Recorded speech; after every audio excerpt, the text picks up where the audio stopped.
મંગલ મનોરથ ભાવ ભરી કપૂર સુગંધ શોભાવ આરતી એકાદશ યોગ ધરી આરતી મહારાજ રાજ મંગલ મનોરથ ભાવ ભરી તિલક કે સર ગુરુરાજ કમર શિર પર છત્ર ધરી શુભ મળ્યો રતન ધરી શોભા નિરાનંદ ઘન શ્યામ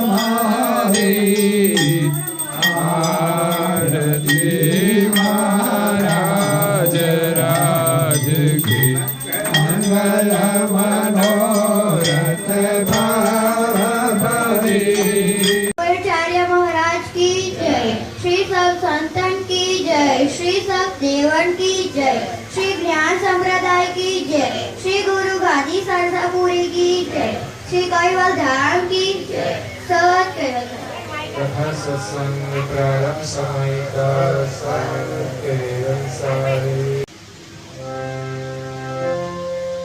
ध्रुव वरिष प्रहलाद नारद व्रत विवेक्षण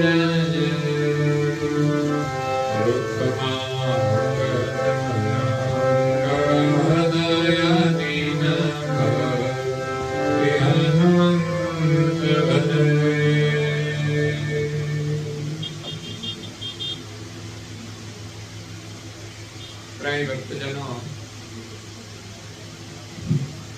જ્ઞાન સંપ્રદાયના અધ્યક્ષાપક અનંત બ્રહ્માંડાધીશ વિશ્વ નિયંતા સકર્તા સત્કૈવલના પરમ વિશેષ અંશ અનંત અંશુના તારણહાર પરમ મોક્ષના દાતા પરમ ગુરુ શ્રીમદ કરુણા સાગર મહારાજ જગતના જીવોનું પરમ કલ્યાણ કરવા માટે જગતના જીવોને જન્મ મરણના ત્રાસમાંથી મુક્ત કરવા માટે જગત કર્તાનો સંદેશ લઈ અકળ વિભૂતિનું દિવ્ય દેહ ધારણ કરી 14 લોક અને 7 દ્વીપમાં પ્રગટ થઈ જગતના જિજ્ઞાસુ અને મુમુક્ષુ અંશોને યથાર્થ જ્ઞાનનો ઉપદેશ આપતા સ્વરચિત જ્ઞાન ભક્તિ વૈરાગ્ય નિરૂપણ ગ્રંથને વિશે અનીન ભક્તિનો મહિમા સમજાવતા કહે છે કે ભક્તિ વિના કોઈનું કલ્યાણ થવાનું નથી, ભક્તિ વિના સંસારના દુઃખોનો અંત આવવાનો નથી, ભક્તિ વિના આપણે ત્રિવિધના તાપમાંથી છૂટી શકવાના નથી. એટલે સંસારના દુઃખોમાંથી મુક્ત થવા માટે દિવ્ય પરમ ગુરુ આપણને અનીન ભક્તિનો મહિમા સમજાવે છે કે બિન નિજ ભક્તિ સે મુક્તિ ન પાયમ. મુક્તિ ન મળે ત્યાં સુધી ત્રિવિધના તાપ દૂર થતા નથી. ભક્તિ ન કરીએ ત્યાં સુધી આપણું મલિન મન શુદ્ધ થતું નથી. જ્યાં સુધી મન મલિન છે ત્યાં સુધી દુનિયાના ગમે તેટલા સાધનો મળી જાય તો પણ માણસ સુખી થતો નથી. એટલે મલિન મનને શુદ્ધ કરવા માટે અનીન ભક્તિ, પવિત્ર ભક્તિ, નિર્મળ ભક્તિ, દાસાતનપણા વાળી ભક્તિ, સમર્પણ ભાવ વાળી ભક્તિ આપણે કરવી જોઈએ. આ જગતની અંદર અનેક લોકો અમીન ભક્તિ કરીને ભવસાગર તરી ગયા છે. એમાં પરમ ગુરુના પ્રાગટ્ય પહેલા જે ભક્તો થઈ ગયા, સગુણ ભક્તિની અંદર, નિર્ગુણ ભક્તિની અંદર, એમના નામોનું વર્ણન કરે છે. સગુણ ભક્તિ કોને કહેવાય? કે જે કોઈ ફળની અપેક્ષા રાખતા હોય કે ફળની આશાએ જે ભક્તિ કરે એને સગુણ ભક્તિ કહેવાય. ખોટી નથી, પરંતુ કોઈ વસ્તુ મળી જાય, કોઈ સુખ મળી જાય તો પણ આપણે કાયમી સુખી થતા નથી. હા, જરૂરિયાત હોય તો માંગવી જોઈએ, પણ ભિખારી ના થવું જોઈએ. આપણે તો કેવા એકવાર આપ્યું તો ફરી પાછું બીજું માંગીએ, ત્રીજું માંગીએ, આખી જિંદગી માંગવામાં જ જતું રહે તો ભિખારી થઈ જઈએ છીએ. ભિખારી નહીં, આપણે ભક્ત બનવાનું છે. જરૂરિયાત ક્યારેક હોય, કાયમને માટે પછી આપણે ઉઘરાણી કરીએ તો ભગવાનને કઈ ગમે? બાજુવાળા રોજ આપણું કુકર માંગવા આવે કે લાવો મારે કુકર જોઈએ છે, તો આપણને પણ ગમે? એટલે આપણે તો ભક્તિ કરવાની છે કે ભગવાન સર્વજ્ઞ છે, આપણે શાની જરૂર છે એને ખબર છે, એટલે માંગવાની જરૂર નથી. છોકરાની જરૂરિયાત માતા પિતા જાણતા હોય છે, એટલે મોટા ભાગની જરૂરિયાત તો એ સમજીને જ પૂરી કરી દેતા હોય છે. પણ બાળકો જે ઉઘરાણી કરે ને બધું જ પૂરું નથી થતું, કે પૂરું કરી ના શકાય, કારણ કે એના મનની ઈચ્છા પ્રમાણે બધું માંગે. એના લાભ માટે ના હોય તો આપણે એને આપતા નથી. આપણે જાણતા હોઈએ તો બાળક એમાં પેલા ચપ્પુ જોઈએ છે તો ચપ્પા નું કરવાનું, વાગી જાય તો આપણે નથી આપતા. હાથમાં આવી ગયો હોય તો પણ લઈ લઈએ, એ રડે તો પણ ના આપીએ. એમ ભગવાન આપણે રડીએ તોય ના આપે, કે આના લાભ માટે નથી. ભગવાન આપણે શું જોઈએ છે, શું આપણા હિત માટે છે, બધું ભગવાન જાણે છે. કે ભગવાન ઉપર જેટલું છોડીએ ને એટલો આપણને લાભ છે. અને આપણી ઈચ્છા પ્રમાણે માંગીએ તો આપે તોય દુઃખ છે, અને ન આપે તોય દુઃખ છે. એટલે કદાચ કોઈ મનોકામનાથી ભક્તિ કરીએ તો એ સગુણ ભક્તિ છે, અને નિષ્કામ ભાવથી ભક્તિ કરીએ તો એ નિર્ગુણ ભક્તિ છે. કોઈ કામના નહીં, એ શ્રેષ્ઠ ભક્તિ છે. અને ભક્તિમાં માત્ર ને માત્ર પ્રભુ પ્રત્યે પ્રેમ હોય છે. ઘરની અંદર તમે કઈ પણ કામ કરો છો તો માત્ર પ્રેમથી જ કરો. આશા રાખીને કરશો ને તો સંબંધોનો પ્રેમ નહીં રહે, સંબંધોનું સુખ નહીં રહે. અને વસ્તુનું સુખ તો ઘડીક વાર માટે હોય છે, કાયમ સુખ આપતી નથી વસ્તુ. ઘરમાં ટીવી છે, તને બહુ પ્રેમ કરો, બહુ પ્રેમ કરો, એ કાયમ સુખ નહીં આપે. બહુ જોયા કરો તોય અભાવ થઈ જશે, કંટાળો આવશે. થોડી વાર માટે મનોરંજન આપે, પણ ઘરના જે સભ્યો છે ને કાયમ સુખ આપવા વાળા છે. અને સાચું સુખ તો ક્યારે મળે? કે જ્યારે માણસની આપણે જરૂર હોય અને આપણને મદદ કરે, ત્યારે આપણને સુખનો અહેસાસ થાય છે. જ્યારે પરાધીનતા આવે ત્યારે આપણા માટે આધાર બને, ત્યારે આપણને સુખ મળે છે. ભૂખ લાગે ને ભોજન આપણને આપે ત્યારે સુખ મળે છે. ટીવી માંથી કોઈ ડીશ આવશે ખરી?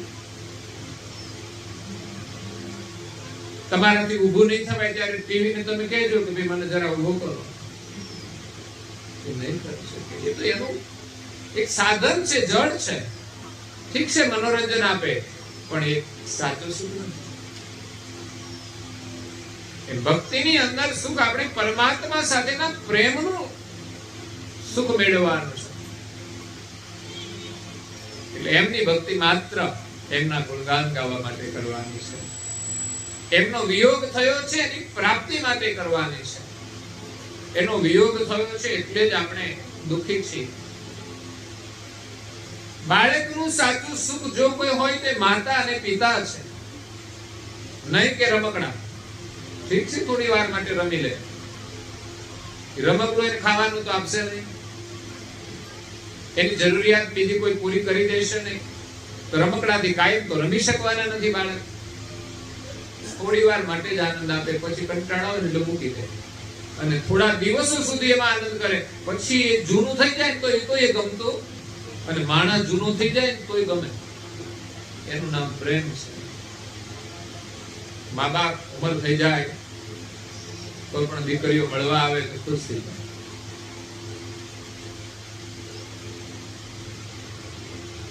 અને દીકરાઓ પણ મા બાપ સાથે રહેતા હોય કાયમ માટે એમના આશીર્વાદ હોય છે. પછી તો વારા કાઢે એમાં શું આશીર્વાદ? પ્રેમથી જે મા બાપને સાચવે એને આશીર્વાદ મળે છે. બાકી એમ કે એમના ભેગા ભલે આપણે હાથ છે, પણ આશીર્વાદ તો એને મળે છે, તમને નહીં મળે. એ આશીર્વાદનું ફળ એને મળે ત્યારે એને ખબર પડે કે મા બાપની સેવાનું શું ફળ છે. મા બાપ માટે ભલે બધા દીકરા સરખા હોય, પણ જે સેવા કરતો હોય તો સ્વાભાવિક એના હૃદયમાંથી ભાવના નીકળે છે. બાકી તો દીકરા હોય એટલે પ્રેમ બધાના પ્રત્યે સરખો હોય, પણ હાલચાલ જે પૂછે તો અંતરમાંથી એક ઉમંગ પ્રગટ થતો હોય છે. એમની ભેગા રાખતા હોય તો સ્વાભાવિક એમના પ્રત્યે પ્રસન્નતા પ્રગટ થતી હોય છે. દરેક જીવની અંદર આ સ્વભાવ હોય છે. કૂતરાને તમે રોટલું નાખો ખુશ થઈ જાય, તમારું ગાલ ચાટવા માંડે, પ્રેમ છે. તો અહીંયા ગુરુ મહારાજ આપણને આગળ જે ભક્તો થઈ ગયા જેમણે અનીન ભક્તિ કરી છે, નિર્મળ ભક્તિ, વિનમ્રતા વાળી ભક્તિ, સરળ ભક્તિ, સહજ ભક્તિ, નિરાભિમાની વાળી ભક્તિ. નહીં તો ભક્તિની અંદર મોટામાં મોટો અવરોધ અભિમાનનો છે. એ અભિમાન છોડીને ભક્તિ કરવાની છે.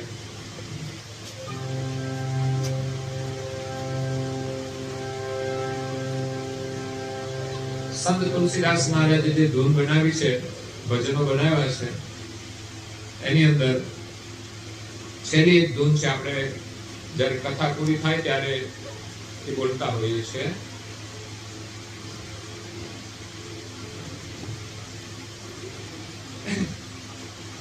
જ્યારે અહંની વાત આવી ત્યારે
પ્રણામે મારજો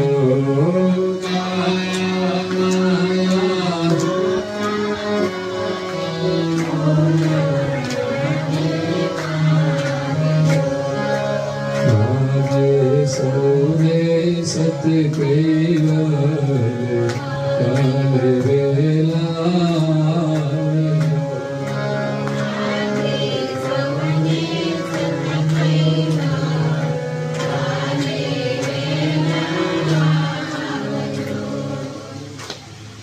એટલી સરસ વાત કહી છે, મન મંદિરના ખૂણે ખૂણેથી કચરો કાઢી નાખજો. ઘણા તો કચરો વાળીને ખૂણા જ નાખે. આ આદત સારી નથી. કચરો ભરીને બહાર જ નાખો. આપણે તો હાંજના વાસણ તો મૂકી રાખો સવારે. હાંજે એઠા શું કામ કરવા જોઈએ? હાંજે રસોડું સાફ જોઈએ. એઠા વાસણ મૂકવા એ સારા લક્ષણ નથી.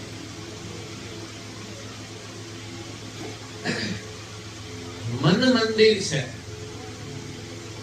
મનરૂપી મંદિરના ખૂણા ખૂણામાંથી કચરો ઝીણી ઝીણી રહે કે રેવી ના જોઈએ. નહીં તો ભગવાનના મન લાગશે નહીં. એવું મલિન મન ભગવાન સાથે જોડાતું નથી. મન મંદિરના ખૂણે ખૂણેથી કચરો કાઢી નાખજો. દુનિયાદારીની વાતો ક્યાંય ખૂણે રાખવાની જ નહીં. કોઈના પ્રત્યે દ્વેષ નહીં, કોઈના પ્રત્યે રાગ નહીં, કોઈના પ્રત્યે મોહ નહીં. એ બધો કચરો છે.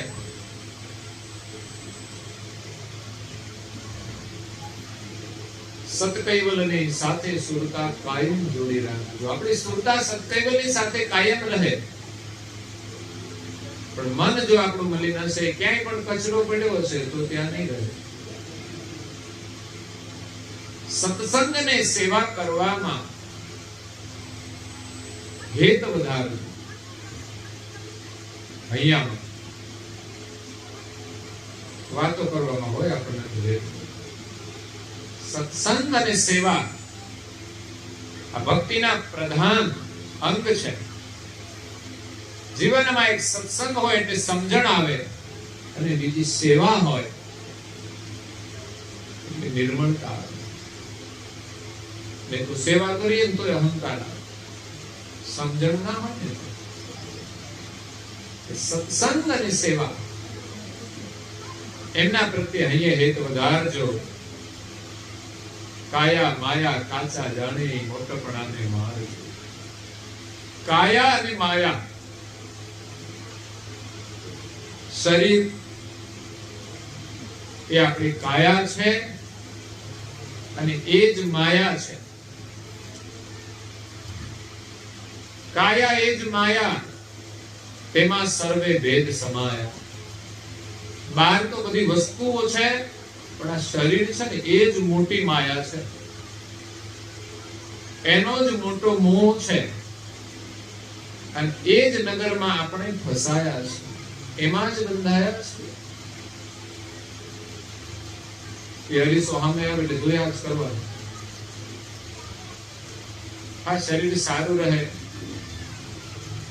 એનું ધ્યાન રાખવું જોઈએ. સ્વચ્છ રહે એનું ધ્યાન રાખવું જોઈએ. પણ આપણે તો સારું દેખાય એનું ધ્યાન રાખીએ, બાકી ચિંતા જ નહીં કરવાની. સારું દેખાવું જોઈએ. ગરડું થઈ જાય તો પણ મોહ છૂટે નહીં. કાયા માયા કાચા જાણે. સંસારની માયા પણ સત્ય નથી. જેટલી આપણે સત્ય માનીએ છીએ ને જેટલા એમની પાછળ દોડીએ છીએ ને જેટલી મમતા છે એટલી એ સત્ય નથી. માયાને બનાવનાર એ સત્ય છે. એને ભૂલીને આપણે માયાને પ્રેમ કરીએ છીએ. એ જ માયા આપણને દુઃખ આપે છે કે આપણે એને સમજતા નથી કે આ માયા કેવી છે. મળે તો આનંદ થોડી વાર માટે હો, પછી તો પાછું દુઃખ શરૂ થઈ જાય. આપણે એની સમજતા નથી. ભગવાનનું સ્મરણ ભૂલી, એમની ભક્તિ ભૂલી અને માયાને પ્રેમ કરીએ છીએ ત્યારે આપણને એ અધોગતિમાં લઈ જાય છે.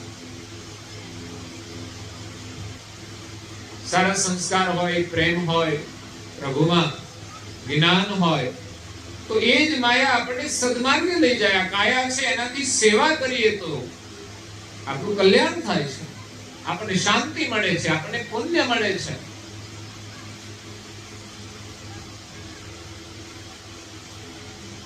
સેવાની વૃત્તિ હોય તો જીવનમાં સુખ મળે. એનાથી આ કાયાનો મોહ ઓછો થાય. સેવા કરવાથી આપણું શરીર સ્વસ્થ રહે. પણ જ્યાં સેવાનો ભાવ નથી ને ત્યાં શરીરો છે ને બધા અલમસ્ત થઈ જાય છે, ડબલ થઈ જાય. બોલો. અને એ જ શરીરમાં પછી પરેશાન થાય છે, ઊભું થવાતું નથી, મુસીબતો આવે છે. સેવા કરવાથી શરીર સ્વસ્થ રહે છે અને સેવામાં જ આનંદ છે એવો વિશ્વાસ હોવો જોઈએ. સાચો આનંદ સેવાથી મળે છે, નહીં કે લેવાથી. કોઈ પગ દબાવે ને તો મજા તો આવે, પણ ક્યારેક ગળું દબાવી દે તો માણસનું કઈ નક્કી નહીં.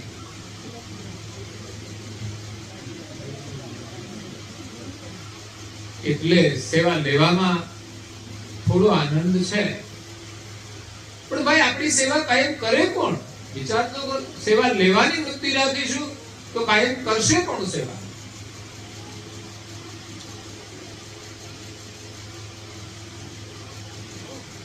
એટલે આપણું કામ આપણે જાતે જ કરવું જોઈએ. આ તો પરાધીનતા આવે, ના છૂટકે કોઈની સેવા લેવાની જરૂર પડે, મજબૂર છે તો ઠીક છે. ઘણીવાર તો ઉંમર થયા પછી પણ કોઈની સેવાની લેવી પડે તો પણ દુઃખ થાય. ઘણા લોકો ભગવાનની પ્રાર્થના કરે કે ભગવાન એટલા સારા રાખજો કે અમારે છેલ્લા શ્વાસ સુધી કોઈની સેવા ન લેવી પડે. ઉંમરવાળા માજીઓ છે, આજે પણ કામ કરતા હોય છે, વહેલા ઉઠી જતા હોય છે, અને નવી પેઢી યુવાન હોય ને તોય મોડા સુધી ઊંઘથી ઉઠાય જ નહીં. આ કમજોરી છે.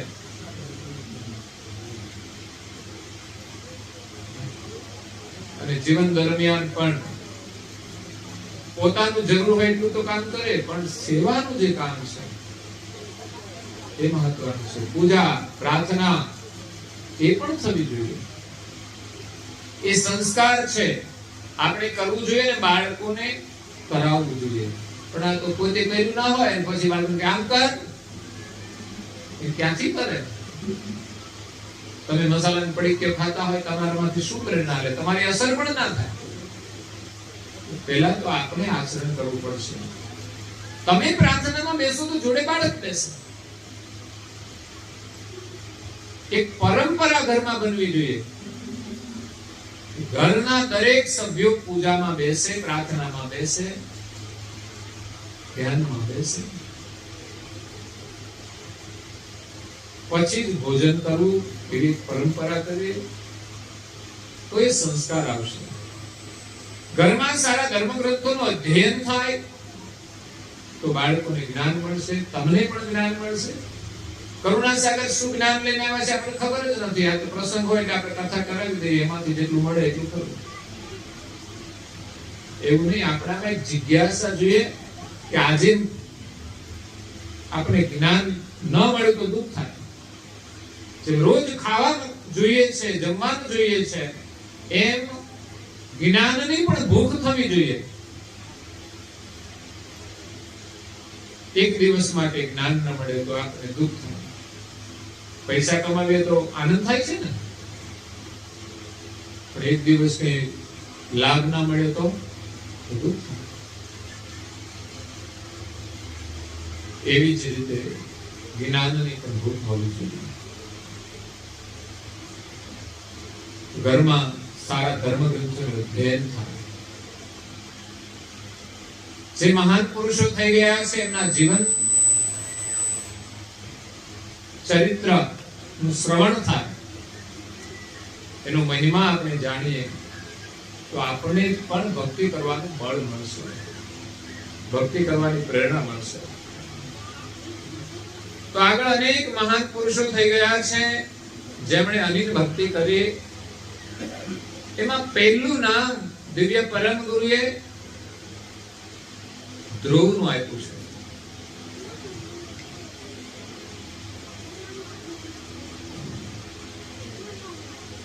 ધ્રુવ અને પ્રહલાદ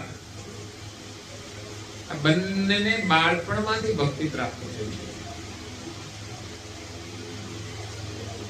કે આપણા બાળકોને પણ પ્રેરણા મળે અને બાળપણથી ભક્તિ કરવાની છે.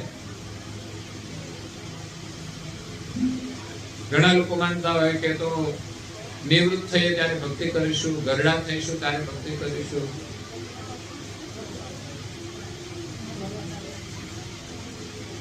શરીર ચાલે ત્યાં સુધી માયા છૂટતી નથી, શરીર ન ચાલે ત્યારે ભક્તિ થતી નથી. શરીરમાં કેટલી ફરિયાદો આવશે ત્યારે ભક્તિ નહીં થાય. બેસાશે ને શું કરશું, દેખાશે ને શું વાંચીશું. એટલે ધ્રુવ, અમરીશ, પ્રહલાદ, ભરત, વિભીષણ છે. ધ્રુવ, અમરીશ રાજા, પ્રહલાદ, ભરત.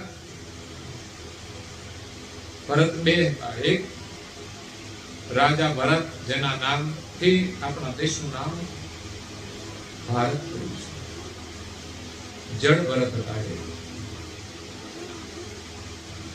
અને એક હતા રામચંદ્રજીના અનુજ બંધુ ભરત. એમની ભક્તિ પણ મહાન હતી.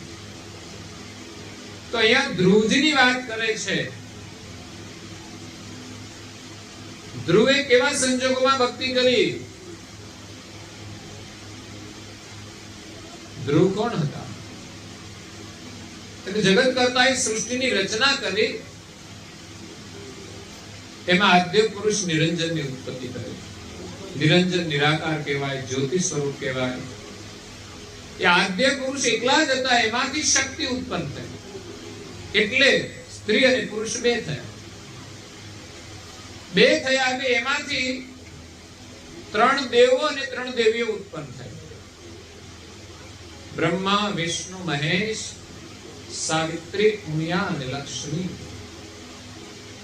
તો 3 દેવો અને 3 દેવીઓ ઉત્પન્ન થઈ. ત્રણેયનો સંબંધ જોડવામાં આવ્યો. બ્રહ્મા સાથે સાવિત્રી, વિષ્ણુ સાથે લક્ષ્મી અને શિવજી સાથે પાર્વતી યા તો ઉમિયા.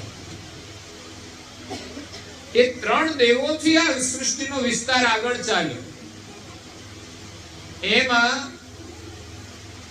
વિષ્ણુને કોઈ પ્રજા નહોતી, એ વંચ રહ્યા. એટલે સંસારમાં કોઈને સંતાન ના હોય તો દુઃખ ન લાવવું.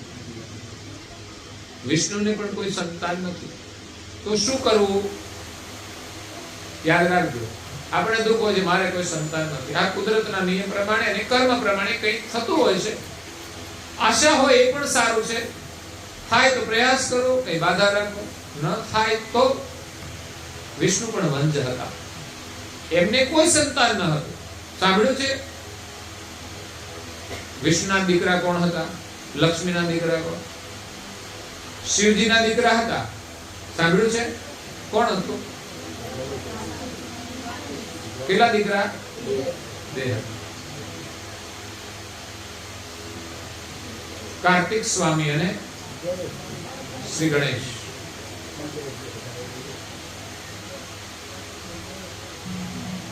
બ્રહ્માજીને પુત્રો હતા. શિવજીને 2 સંતાન હતા. પછી એનો વિસ્તાર આગળ ન થયો, કારણ કે શિવજી સંસારમાં રહ્યા છે અને સ્મશાનમાં રહ્યા છે. એટલે સંસારને એમણે વિસ્તાર કર્યો સંસારના કાર્ય માટે, પણ એ સિવાય એ યોગી રહ્યા છે.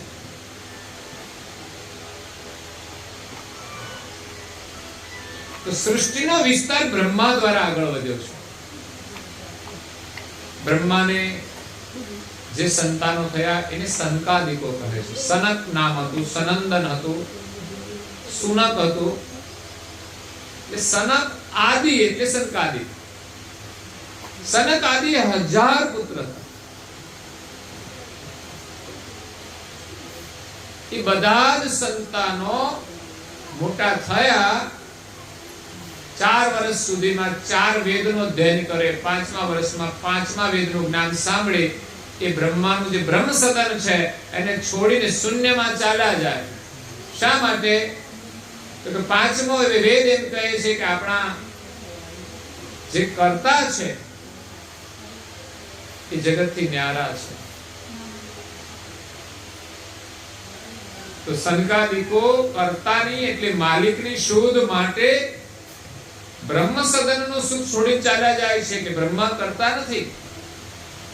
સૃષ્ટિનો વિસ્તાર તો પછી થયો, પણ સ્વયં બ્રહ્મા પણ કોઈનું સર્જન છે. અને બ્રહ્માના જ 5મા મુખથી વાણી નીકળતી હતી કે આ જગતના કર્તા કોણ છે. અને એમના જ દીકરાઓ સંકાદિકો એ બ્રહ્માને બ્રહ્મ સદનને છોડીને શૂન્યની અંદર તપ કરવા માટે ચાલ્યા જાય છે, માલિકને મેળવવા માટે. તો એ બ્રહ્માને 10,000 સંકાદિકો થયા, બધા ચાલ્યા ગયા. પછી આકાશવાણી કરી નિરંજને કે સૃષ્ટિનો વિસ્તાર આગળ કેમ વધતો નથી? કે માલિકે એને જવાબદારી આપેલી છે. એ કોઈ માલિક નથી. એટલે આકાશવાણી સાંભળી વિષ્ણુએ એમણે જોયું કે બ્રહ્માના જેટલા સંતાનો થાય છે એમના 5મા મુખની પંચમ વેદની વાણી સાંભળી અને શૂન્યમાં ચાલ્યા જાય છે. આવું ને આવું રહેશે તો સૃષ્ટિનો ક્રમ આગળ વધશે નહીં. એટલે આનો ઉપાય શું? તો કે એનું 5મું મુખ છે એ જો દૂર કરવામાં આવે, અગર તો એ વાણી બંધ થઈ જાય તો પછી સૃષ્ટિનો વિસ્તાર આગળ વધશે. પણ બંધ કેમ કરવું? આપણે કોઈને કહીએ ભાઈ તમે બોલતા નહીં, કોઈ બંધ રહેશે? બોલ્યા જ કરે છે લોકો.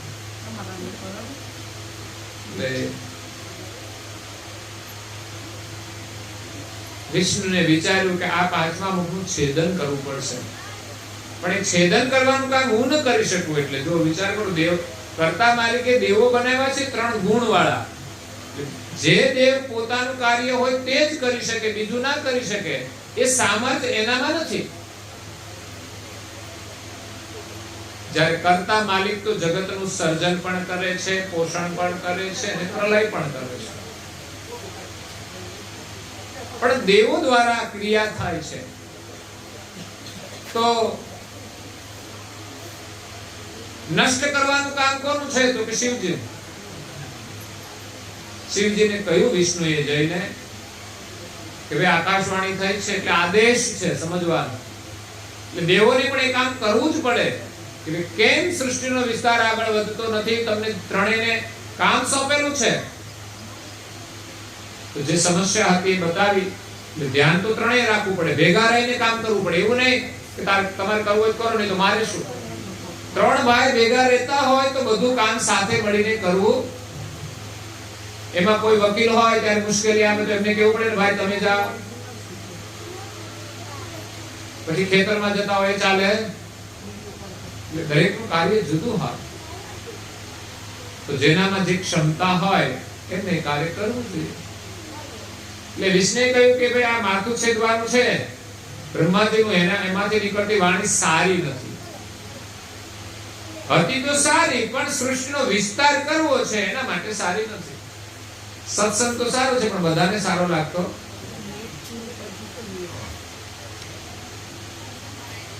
લોકોને દુનિયાની વાતો બહુ સારી લાગેલી, ગામની વાતો ગોળ જેવી લાગતી, અને ગુરુજીની વાતો ગમતી નથી. નહીં ગમે ત્યાં સુધી હારું થવાનું. ગામની વાતો ભલે ગોળ જેવી હોય પણ લાભ મળવાનો નથી. એટલે વિષ્ણુને કહ્યું પ્રથમ તો ના પાડી, પરંતુ કે છે જવાબદારી તમારી છે, તમારે કર્યા વિના છૂટકો જ નથી. પછી તો વિષ્ણુએ કહ્યું કે વાણી નીકળે છે ને ગર્ધવ જેવી છે એટલે તમે એને ઉડાડી જ દો. એમ કરીને એનામાં એક ભાવ પ્રગટ કર્યો અને ત્યારે શિવજી પોતાનું કર્તવ્ય કર્મ કરવા માટે તૈયાર થયા અને પાંચમા મુખનું છેદન કરી દીધું.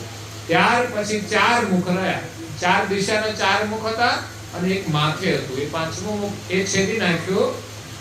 4 દિશાના 4 મુખ રહ્યા. એ બ્રહ્માજીનો ફોટો 3 મુખ વાળો દેખાશે. એક આ બાજુ મુખ હોય, એક આ બાજુ હોય, એક આગળ હોય, પાછળ વાળું દેખાતું નથી. હકીકતમાં એ ફોટો 4 મુખ વાળો હોય છે. પાંચમું ગયા પછી પાંચમા મુખની વાણી બંધ થઈ ગઈ. 4 વેદની વાણી રહી.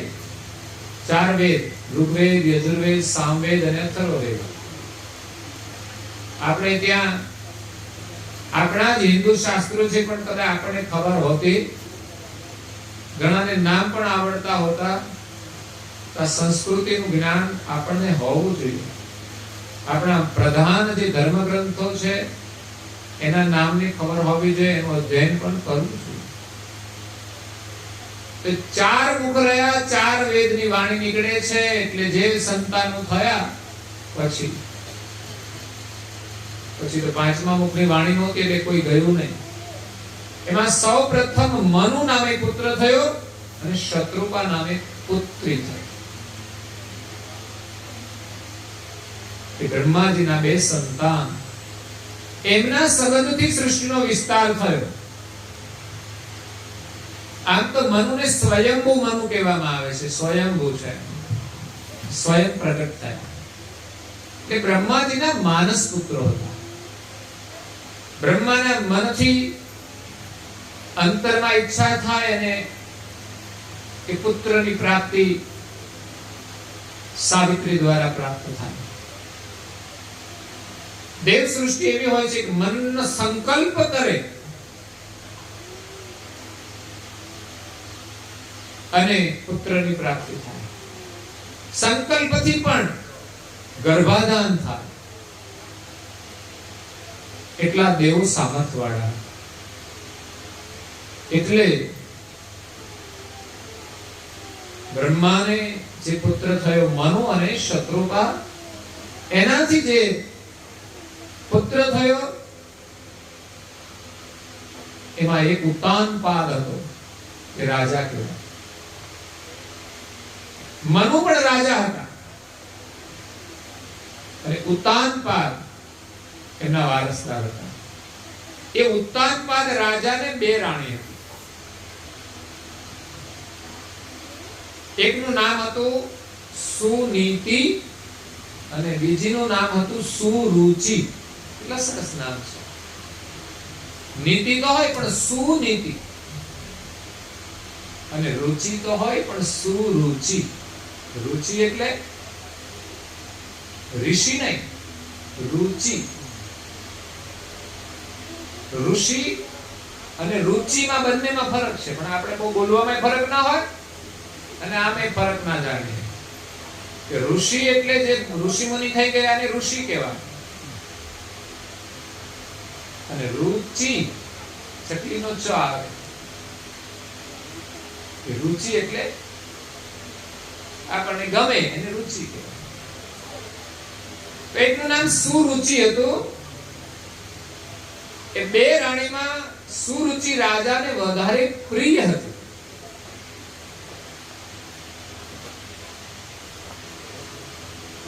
કારણ કે સુરુચિ વધારે ભોગમાં રુચિ રાખતી હતી. એટલે તૈયાર થવામાં વધારે એને ગમે અને તૈયાર થઈને ગમે નીકળે એટલે પછી રાજાને પણ વધારે ગમે. અને સુનીતિ હતી એ બહુ આમથી લટકા ના કરે એટલે રાજા વધુ એમને ચાહે ને. રૂપાળું રમકડું બધાને ગમે છે,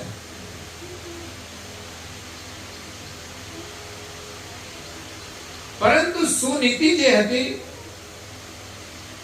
એ બહુ નીતિવાળી હતી, ધાર્મિક સંસ્કારવાળી હતી.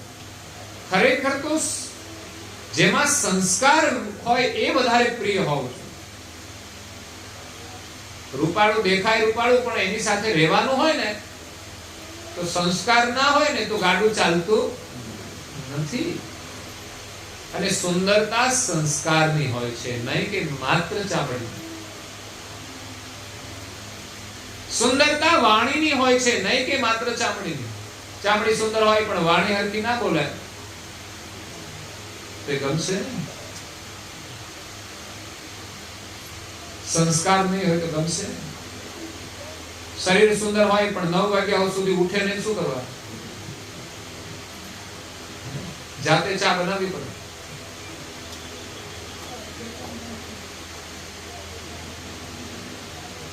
સુંદરતાની પણ મર્યાદા છે. આ સુંદરતાનું મહત્વ છે, પણ ખરેખર તો સ્વભાવની અંદર સુંદરતા જોઈએ, વાણીની અંદર સુંદરતા જોઈએ. એમ અહીંયા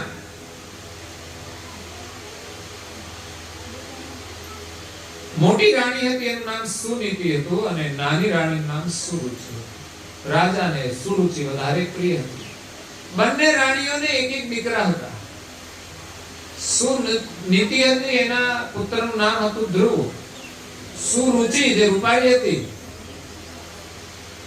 રાજાને બહુ ગમતી હતી કે સુરુચિના પુત્રનું નામ ઉત્તમ હતું. નામ તો બંને સારા હતા. એટલે સુરુચિ અને ઉત્તાનપાદ રાજા બંને એકવાર બેઠા છે, અને રાજાના ખોળામાં સુરુચિનો પુત્ર ઉત્તમ પણ બેઠો છે. એવામાં સુનીતિનો પુત્ર ધ્રુવ એ પિતા પાસે આવે છે. બાળકોની ઉંમર 5 વર્ષની આજુબાજુ છે. તો ઉત્તમને ખોળામાં બેઠેલો જોઈ અને ધ્રુવ પણ ખોળામાં બેહવાની ચાહના કરે છે. એને સ્વભાવ છે, એક માતા પિતાના 2 દીકરા હોય તો એક ખોળામાં બેઠો હોય તો બીજાને પણ ઈચ્છા આવે. દીકરી હોય ને બેસવું હોય તો દીકરો બેસવા ના દે, તો પછી દીકરીએ તો ઊભું જ રહેવાનું. એમને ભાઈ તું નીચે ઉતાર અને એને બેસાડો. આપણે તો દીકરાને જ પ્રધાનતા આપી છે. દીકરો ખોળામાં બેઠો હોય, દીકરી એમ કે નહીં ખોળામાં બેસવું છે દીકરીને, તો દીકરો ના પાડશે, ના હું બેસીશ. તો દીકરી સ્વીકારી લેશે. જોજો તમે, એ રડશે ને, કઈ નહીં, ભાઈ બેઠું છું. આ સંસ્કાર બહેનોમાં પહેલેથી છે.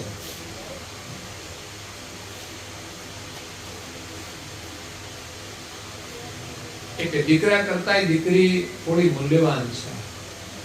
પુત્ર બધું બન્યા પછી શું થાય ખબર નથી, પણ દીકરી હોય એમાં તો વિશેષતા છે જ. પણ મોટા ભાગે દીકરીઓ દાંપત્ય જીવનમાં પણ એમના ગુણોનું દર્શન કરાવે છે. જોઈએ છે અને વિચરણ કરીએ છીએ, એમાં તો દેખાય છે. પણ ક્યાંક ક્યાંક લડાઈ ઝઘડા થતા હોય, એમાં એ દાદાગીરી કરે તો ખબર નથી. કોઈકના સ્વભાવ કંઈક હોય છે, ઘરમાં સેટ નથી થતા. એ ઘર બદલ્યા કરે, પછી સેટ ના થાય, એમાં જીવન પૂરું થઈ જાય. 5 વર્ષ અહીંયા રહે, 10 વર્ષ અહીં રહે, 15 વર્ષ કરતા પૂરું થઈ જાય. એટલે રાજા ની 2 રાણીઓ હતી, એના રહેવાના સ્થાન પણ બેવના અલગ અલગ હતા. રાજાઓની એક વ્યવસ્થા હતી કે જેટલી રાણીઓ હોય રાણીને એક એક મહેલ આપવામાં આવે, સ્વતંત્ર.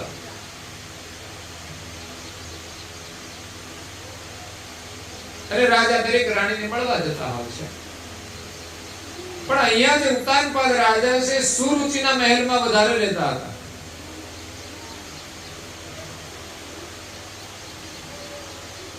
તો ધ્રુવ જ્યારે પિતાના ખોળામાં બેસવાની ચેષ્ટા કરે છે, ત્યાં સુરુચિ બેઠી હોય છે.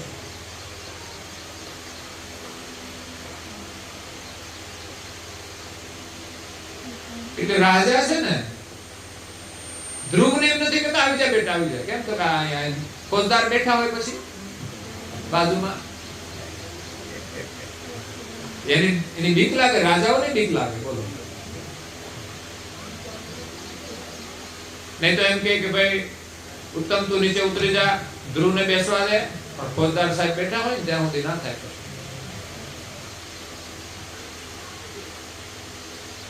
પરંતુ ધ્રુવ જ્યારે બેસવાની ઈચ્છા કરે છે ત્યારે ફોજદાર સુરુચિ રાણી હતી, તું કે છે રાજાના ખોળામાં બેસવાનો અધિકારી નથી.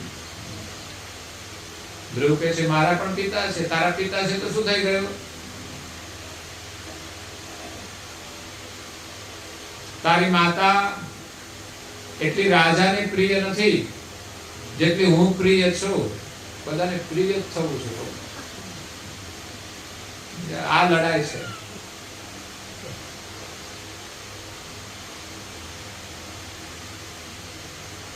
એટલે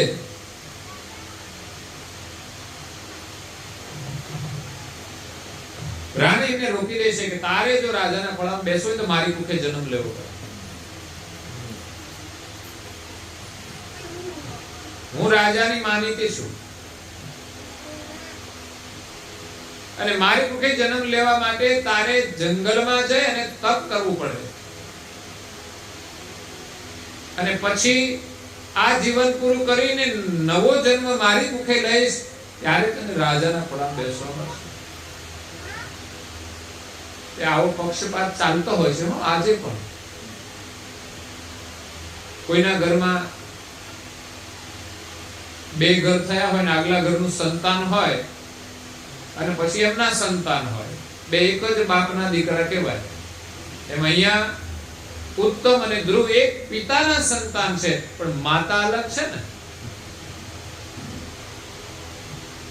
એટલે જે બાળક પોતાનું હોય, પોતાની કુખેથી જન્મ હોય, એમના પ્રત્યે વિશેષ પ્રેમ હોય અને આગલા ઘરનું હોય કે બીજી માતાનું હોય એમના પ્રત્યે એટલો સ્નેહ નથી હોતો. ભેદ ચાલ્યો આવે છે. એવો ભેદ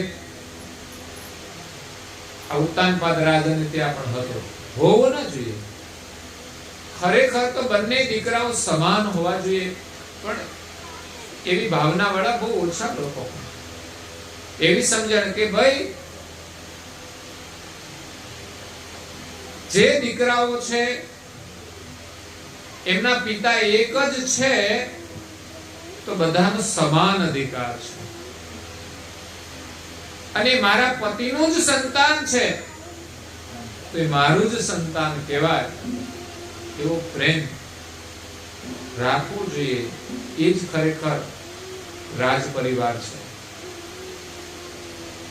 નહીં તો રાજાને ત્યાં લગ્ન જ ના કરવા જોઈએ. ગમે ત્યાં સામાન્ય માણસ જોડે લગ્ન કરીને એક જ પતિ રાખવા. રાજાને ત્યાં લગ્ન થાય ત્યાં તો અનેક રાણીઓ હોય, એમાં આપણે હળી મળીને રહેવાનું. એમના જે સંતાનો હોય એમાં પણ બધાની સાથે પ્રેમ રાખવાનો. અને એક રાજાના અનેક સંતાન હોય, એક સંતાનોએ પણ એકબીજા સાથે મળીને રહેવું જોઈએ.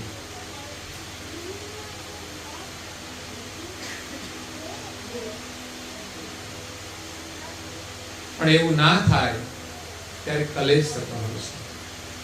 આપણા રાજાઓ કેમ નિર્બળ થયા કે રાણીઓનો કલેશ હતો ને એટલે પછી દુઃખી થઈ ગયા. પણ ધર્મ સંપન્ન રાજા હોય, એનો વિશેષ પ્રભાવ હોય તો એના પ્રભાવથી બધી રાણીઓ એક બની જતી હોય છે. અમરીશ રાજા એવા હતા. એમને ઘણી બધી રાણીઓ હતી. એક રાણી એવી હતી ને જેના કારણે બધી જ રાણીઓનો મત એક થઈ ગયો. બધી જ રાણીઓને સંસ્કાર સંપન્ન બનાવી. એટલે સંસારમાં તો એક જ પત્નીનું વિધાન છે. રાજા મહારાજાઓ અનેક રાણીઓ કરતા હતા. એ સમય હતો, એ સાચવી શકે અને બધાને સાથે રાખી શકે એ મહત્વનું છે. નહીં તો એક લાવે બીજી લાવે પછી લડાઈ ઝઘડા થાય તો પછી ત્રીજી ના લાવે. પણ રાજાઓ એટલા સક્ષમ હતા, બુદ્ધિશાળી હતા અને ભરણ પોષણ કરી શકે એવા હતા. આજે તો એકને સાચવવાનું મુશ્કેલ છે, એમાં બે ચાર હોય તો થાય શું? બે હોય એટલે લડાઈ થાય એના રહે જ નહીં. દેરાણી જેઠાણીને જો લડાઈ થતી હોય તો એક પુરુષની બે સ્ત્રીઓ હોય, એ તો આ સમયની અંદર તો સાથે ચાલવું સંભવ નથી.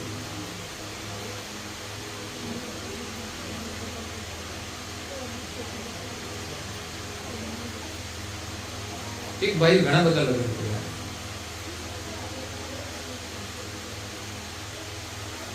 જેમ જેમ લગ્ન કરતો ગયો એમ નવો નવો ફ્લેટ રાખતો જ ગયો. અલગ અલગ ફ્લેટ આપી દેવાના, ભેગી નહીં રાખવાના. અનેક છોકરા થયા, આખો પરિવાર 100 જેટલા છોકરાનો પરિવાર હતો. જો આ બધું સંચાલન કરવાની સમજ હોય તો હરખું હાલે, નહીં તો મુશ્કેલ કામ છે. નહીતર ના ઘરનો રહે ના ઘાટનો રહે.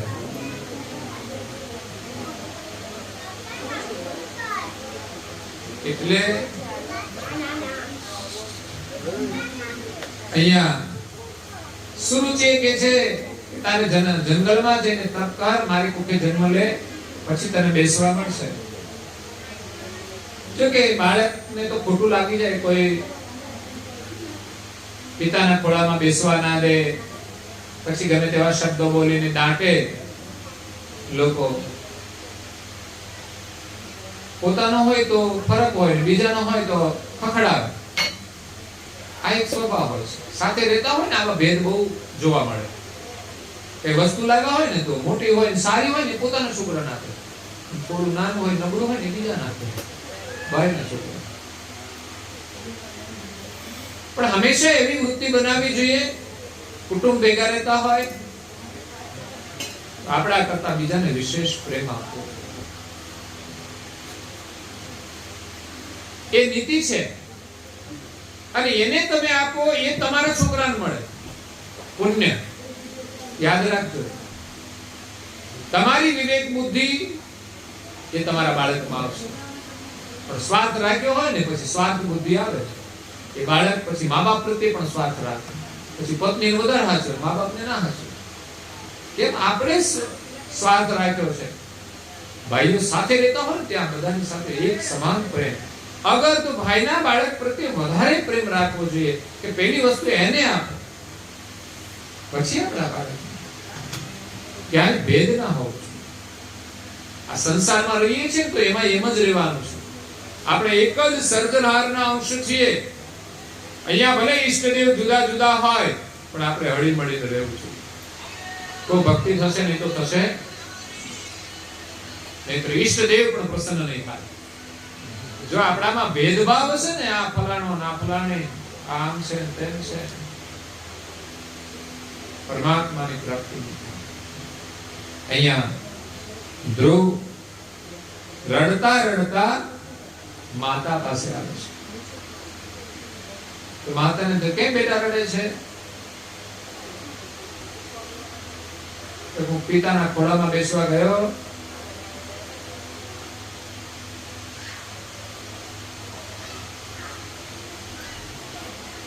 સુરુચિ માતા છે, એમણે મને બેસવા ના દીધું.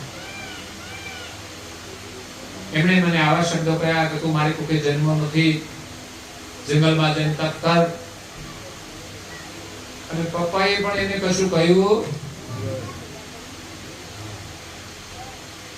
પપ્પા એને કશું કહે તો એને સારું લાગે. કશું છોકરાને બધી સમજ પડે કે મમ્મી સાથે કેવો વ્યવહાર કરે છે. પતિ અને પત્ની ઘરમાં લડતા હોય અને બાળકો હાજર હોય, તમે એમ માનતા હો કે બાળકો છે એને તો બહુ કઈ ખબર પડે. તમારી દરેક ક્રિયા, નાની નાની ચેષ્ટાઓ તમે કરતા હો ત્યારે બાળકોની ઉપસ્થિતિનો ખ્યાલ રાખવો જોઈએ. ગુસ્સો કરવો હોય તો વિચારવું જોઈએ પત્ની ઉપર કે પતિ સાથે વ્યવહારમાં કઈ અભદ્ર વ્યવહાર થાય, એમાં પણ ખ્યાલ રાખવો જોઈએ. ગુસ્સામાં વાત કરો પછી જે પ્રકારની વાત હોય, બાળકો તમારી વાતને ધ્યાનથી સાંભળતા હોય છે, દ્રશ્યને ધ્યાનથી જોતા હોય છે, એ ચિત્ર એના અંદર જાય છે. પણ આપણે આવું નાનું નાનું તો કઈ જોતા જ, મોટું મોટું જોવાનું. પણ લડાઈ ને ઝઘડા થાય ત્યારે લોકો મોટું નથી જોતા કે આ ઘરમાં બાળકો છે એનો પણ કોઈ વિચાર નથી કરતા. અને ઝઘડો રસોડામાંથી મેઇન રૂમમાં આવે, મેઇન રૂમમાંથી ઝઘડો પછી બહાર નીકળે, એ ફળિયામાં આવે, આજુબાજુ વાળાને પ્રેમા બતાવવા માટે. માણસ મર્યાદાઓ ચૂકી જાય છે, સમાજ સારું દેખાય છે. બહાર ઝઘડો કરો છો, ઘરમાં ઘરમાં પતાવી દો, એકાબીજાને પતાવી દે પણ ઝઘડો ના પતાવે.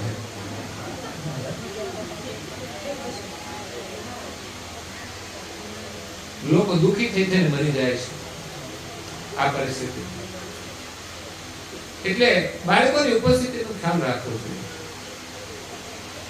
બાળકોના માનસ બહુ કોમળ છે, એના પર કોઈ ખરાબ છાપ ન પડવી. બહાર કઈ થતું હોય ને એની અસર ઓછી, પણ તમારા ઘરમાં થાય ને એની અસર વધારે થાય. એ નિકટમાં છે.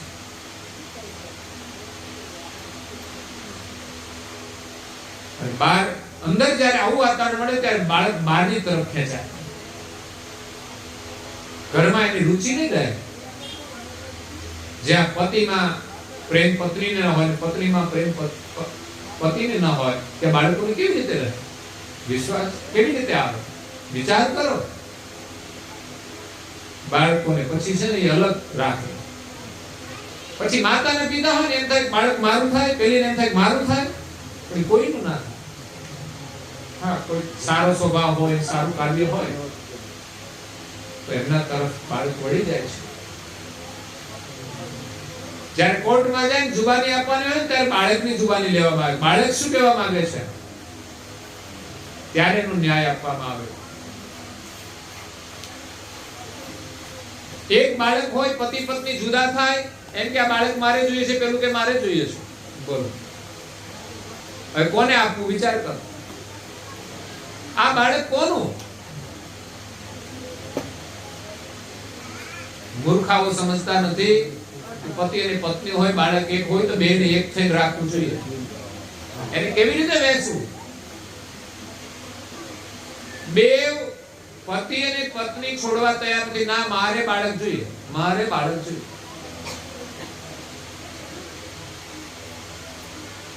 જજ કન્ફ્યુઝ થઈ ગયા. પણ જજ એ જજ હોય છે, એને પણ કોઈ ન્યાય તો દેખાય. એટલે એમને રાત્રે એ ઊંઘે ને તોય વિચાર કરે. આવા જે પ્રશ્નો હોય ને એનો વિચાર તો એમને આવે સતત. એનું કાર્યક્ષેત્ર છે. કોઈ એવો નિર્ણય હોય જે કલમની બહાર હોય, એમાંય કોઈ કલમ ના હોય, કોને આપવું? ત્યારે જજ ભગવાનને પ્રાર્થના કરે છે. ત્યારે એને પ્રેરણા થઈ કે આ બાળકની વહેંચણી કેવી રીતે કરે.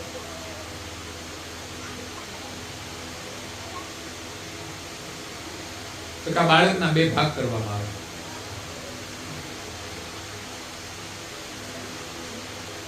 એક ભાગ પતિને આપી દે, એક ભાગ પત્ની. પતિને કઈ મંજૂર છે તો હા મંજૂર છે. પત્ની કઈ મંજૂર છે કે ના મંજૂર નથી.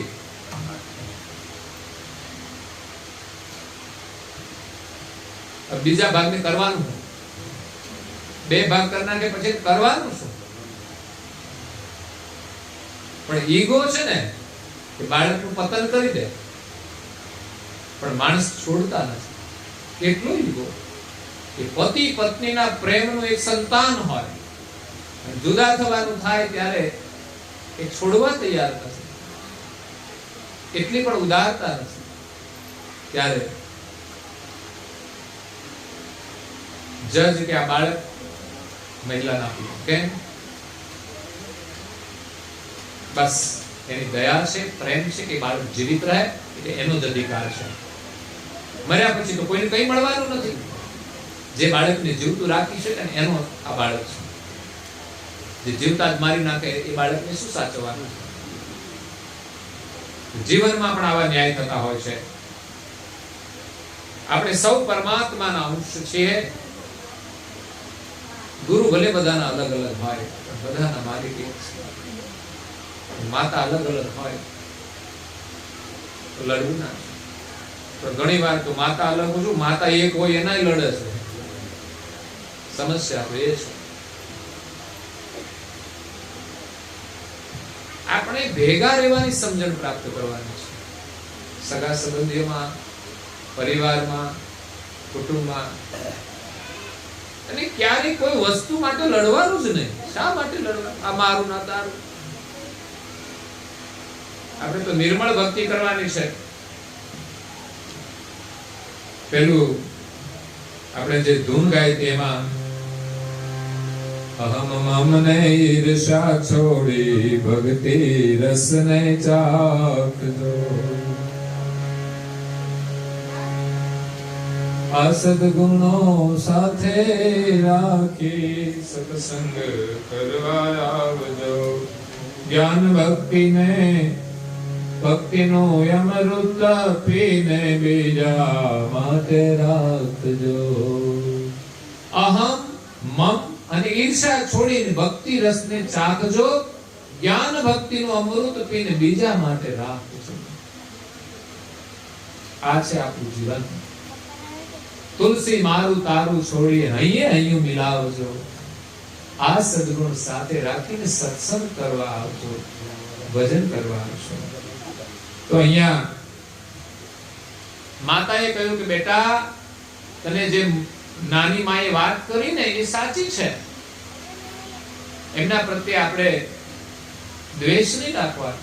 એમને સાચી વાત કરી છે. આવી માં હોવી જોઈએ કે બીજી માએ કંઈ કહ્યું કે પાડોશીએ કંઈ કહ્યું છતાં ખોટું ન લગાડે, એનામાં દ્વેષ ભાવ ન પ્રેરિત કરે. એ તો અત્યારે તો કે આપણે છે ને એને ઘરે નહીં જવાનું, એના છોકરા જોડે નહીં રમવાનું, આમ નહીં કરવાનું. એ એમના સાથે વેરઝેર થઈ જાય. બે ભાઈ લડે ને પછી એમના છોકરાને કઈ ના હોય, પણ બે ભાઈ લડે એટલે છોકરાને એકબીજા પ્રત્યે વેર થઈ જાય. એને જવાબ ના દે એની હદમાં. એ ઓસરી એક હોય ને તો વચ્ચે દિવાલ ઊભી કરી દે. એટલે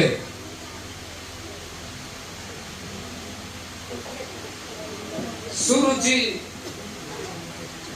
એ જે શબ્દો કયા એ સુનીતિ એ બહુ પ્રેમથી સ્વીકારી લીધા. બાળકને એક સારી સલાહ આપી. એમણે જે કહ્યું ને સારું જ કહ્યું કે તું જંગલમાં જઈને તપ કર, ભગવાન તને મળે અને ભગવાનનું ભજન કર, અને પછી એમની મુખે જન્મ લે ત્યારે તને રાજાના ખોળામાં બેસવા મળે અને રાજ સિંહાસન મળે.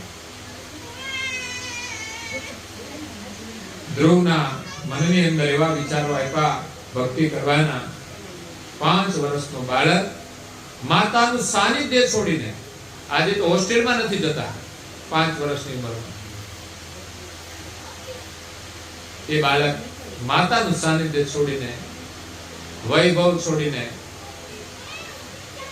દુનિયાના રમકડા છોડીને જંગલની અંદર તપ કરવા માટે નીકળી જાય છે. એમ કહેવાય છે કે એમને આગળ જતા નારદ મુનિ મળે છે. નારદ મુનિ મળે છે ને નારદ મુનિ જાણે છે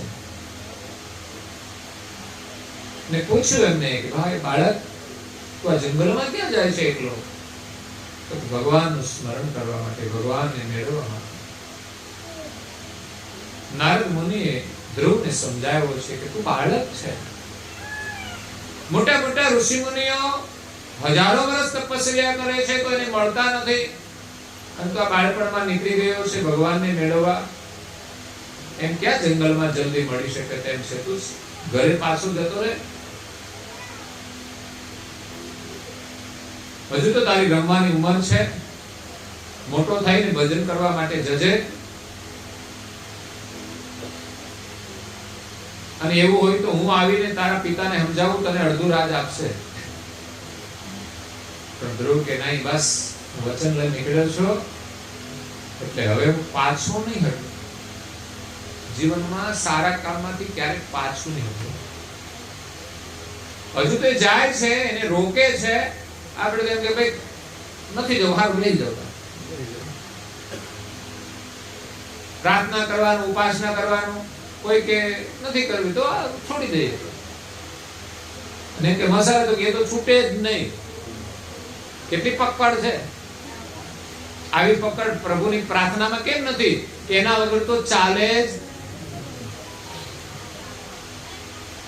બસ આટલું જ આપણે બદલવાનું છે કે જેવી મમતા વ્યસનોમાં લગાડી છે એવી જ મમતા પ્રભુની પ્રાર્થનામાં લગાડી દો. એક દિવસ પણ એના વગર ના ચાલે તો કલ્યાણ થઈ જશે. ગમે તેવું કામ હોય તો પણ આપણે વ્યસન છોડતા નથી. એના માટે સ્પેશિયલ ઘર આપણું ભલે દૂર હોય દુકાનથી, ઉનાળાનો તાપ હોય, ઈચ્છા થઈ ખાવો છે મસાલો એટલે નીકળી જ જઈએ. તાપ પણ લાગે,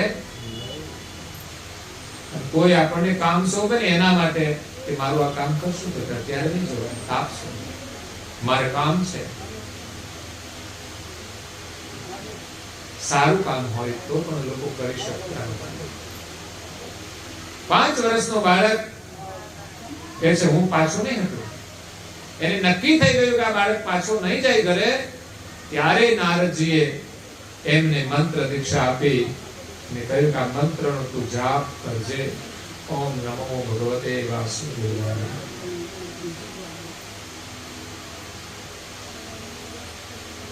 અને કહ્યું કે યમુનાજીની અંદર સ્નાન કરીને મધુવન છે ત્યાં તું તપ કરજે. નારદજીના કયા પ્રમાણે યમુનાજીમાં સ્નાન કરે છે અને પછી મધુવનમાં ધ્રુવજી પહોંચે છે. એમ કહેવાય છે કે શરૂઆતની અંદર શરીરના નિર્વાહ માટે કંઈક ફળ ખાય છે. ત્યાં તો કંઈ ગુલાબજાંબુ તો હોય નહીં. જંગલના જે ફળ હોય મળે એ ખાઈને એમણે 1 મહિનો વ્યતીત કર્યો. કોઈ બોર હોય, કોઈ બીજા ફળ હોય, 1 મહિનો એવી રીતે નિયમથી એમણે તપ કર્યું. પછી બીજા મહિને કોઈ વૃક્ષના પાંદડા ખાઈ ફળ છોડી દીધા.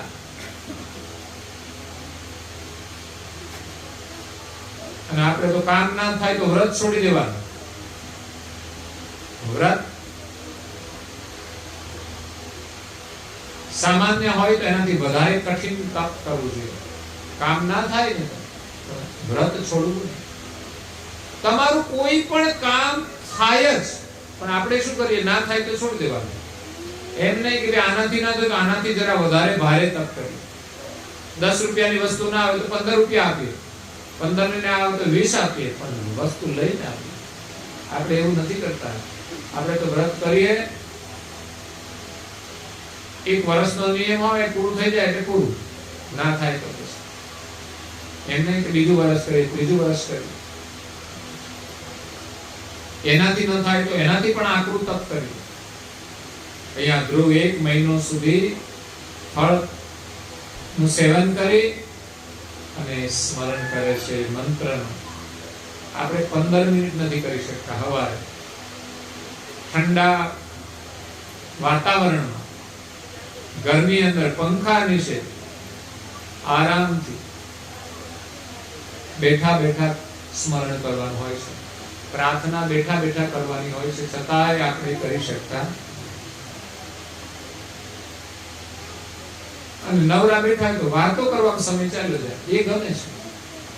આપણે વિચારવું છે કે આ ખોટો સમય છે, આનો આપણે કંઈક સારો ઉપયોગ કરવો છે. સંધ્યાનો સમય હોય તોય લોકો વિચારતા નથી. કેટલો ઉત્તમ યોગ મળ્યો છે, છતાં પણ આપણે લાભ નથી લઈ શકતા. એટલે બીજા મહિને પાંદડા ખાઈ અને ઘણી વનસ્પતિઓના પાન ખાઈ શકાતા હોય છે. એનાથી પણ શરીરને રસ મળે છે. સ્વાદ ન હોય બહુ, પણ શરીરને પોષણ મળે. પછી લાડવા, જલેબી, ગાંઠિયા, બાસુંદી એવું ખાય ને કઈ પછી ભજન ના થાય. કુદરતી આહાર કરીએ ત્યારે ભજન થાય છે. બીજો મહિનો એવી રીતે કાઢ્યો. ત્રીજો મહિનો માત્ર જળ પીવું.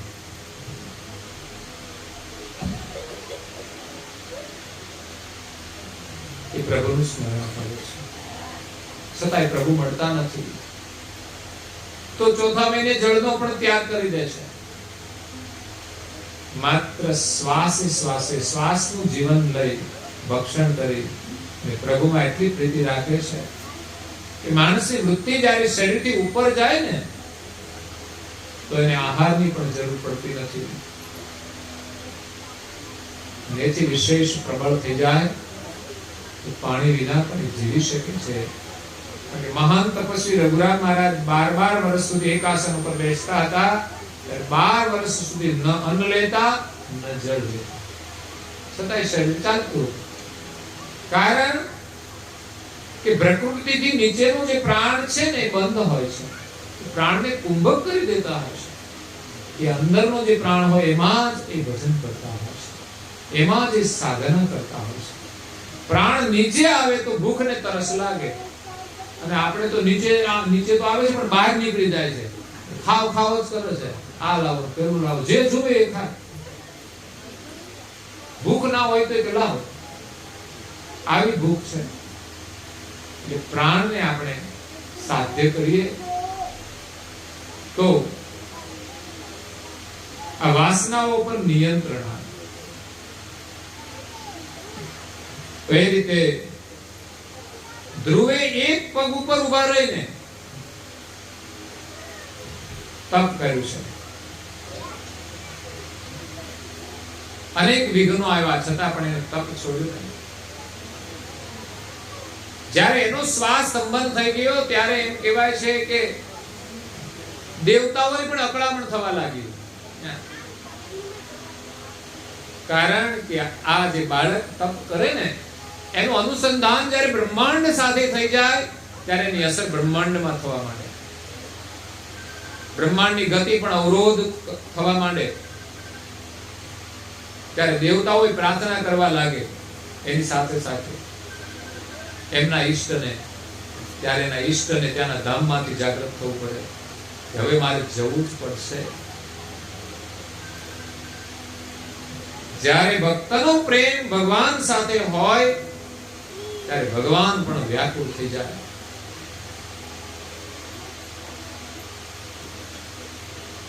કહળસંગ અને જતનબાઈ પરમ ગુણી હયાતીમાં થઈ ગયા નાપાડ ગામે, અને એમણે પરમાત્માને પ્રાર્થના કરી, હે ભગવાન અમે તમને કેવી રીતે મળીએ. એટલા વ્યાકુળ થઈ ગયા પરમ ગુરુને એમની પ્રાર્થના સાંભળીને એમને ત્યાં દર્શન આપવા માટે જવું પડ્યું. ભગવાન આજે પણ મળી શકે અને આપણું દરેક કામ કરી શકે, પણ બસ આપણો પ્રેમ જોઈએ, આપણી વ્યાકુળતા જોઈએ.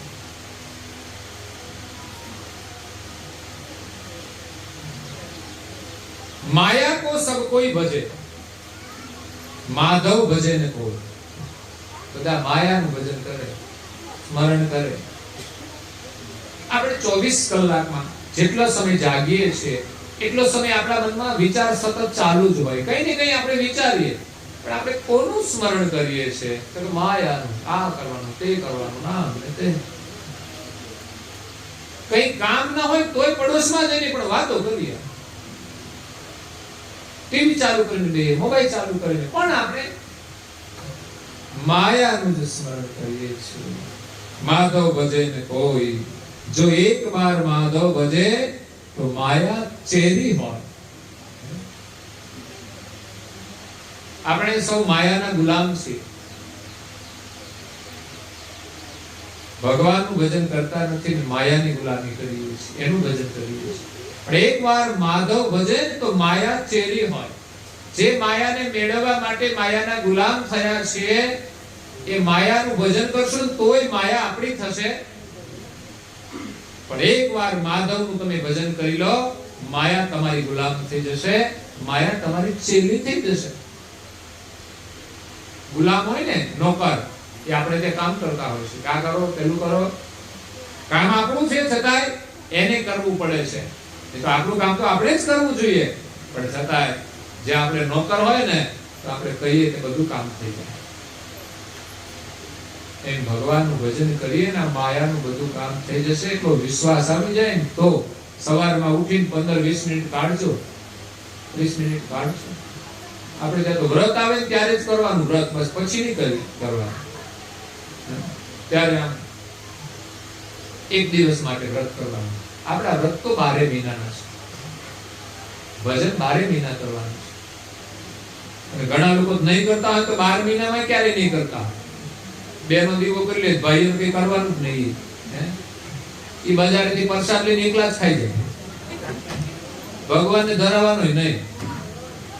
તમે ભજન કરો, અમે પ્રસાદ ખાવા જઈએ, પડીકી ખાવા જઈએ. આરામ ખોલ કહેવાય. વિચાર તો કરો, ભગવાનનું ભજન નથી કરતા અને ન ખાવાનો કચરો ખાઈએ, ક્યારે બુદ્ધિ આવશે?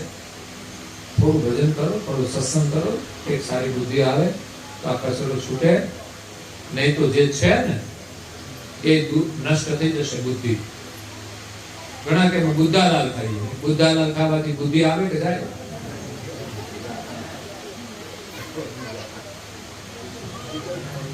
બુદ્ધાલાલ તમાકુ કાઢી બોલો, અને બુદ્ધાલાલ ખાઈને પોતાની બુદ્ધિ બગાડે.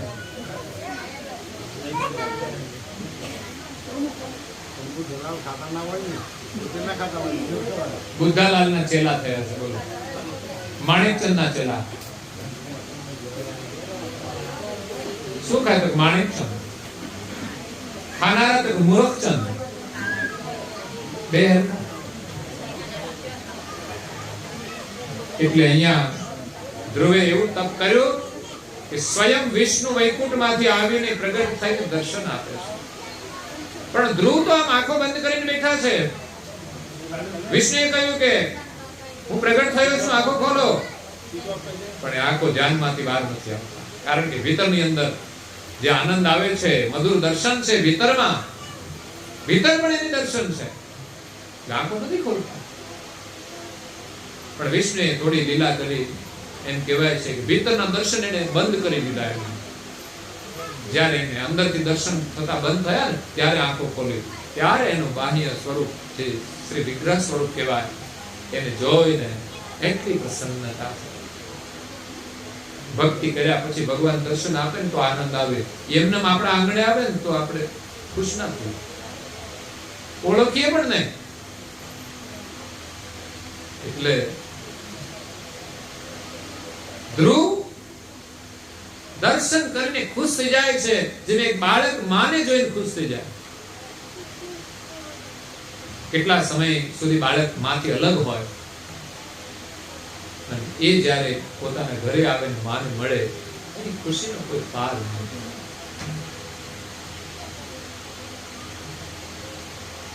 એમ અહીંયા ધ્રુવ ખુશ થઈ જાય છે અને કંઈક કહેવાની ઈચ્છા વ્યક્ત કરે છે, પણ કંઈ બોલાતું જ નથી. આ પળ એવી હોય છે જ્યારે માણસ અતિ ખુશીમાં હોય ને ત્યારે એકબીજાને કંઈક કેવું હોય ને કહી શકતા નથી, માત્ર અશ્રુઓ દ્વારા જ વ્યક્ત થતું હોય છે. પ્રેમ એવી વસ્તુ છે કે એકબીજા મળે એટલે એટલો પ્રેમ પ્રગટ થાય કે આંખમાંથી આંસુ નીકળી જાય. આવો પ્રેમ હોવો જોઈએ. પછી બે ભાઈનો હોય તોય ભલે, પતિ પત્નીનો હોય તોય ભલે, પિતા પુત્રનો હોય તોય ભલે, અને સાસુ સસરા સાથેનો હોય તો. સાસુ સસરાના સંબંધ તો બંને બાજુ હોય છે ને. એવું નથી કે બહેનોને જ માત્ર સાસુ સસરા હોય, ભાઈઓને પણ હોય છે. તો એમને પણ એવું રાખવું જોઈએ. અને એ તો પપ્પા પપ્પા કરે જ છે, પણ બહેનો પછી કેમ ના એમના પપ્પા જોડે પ્રેમ રાખે?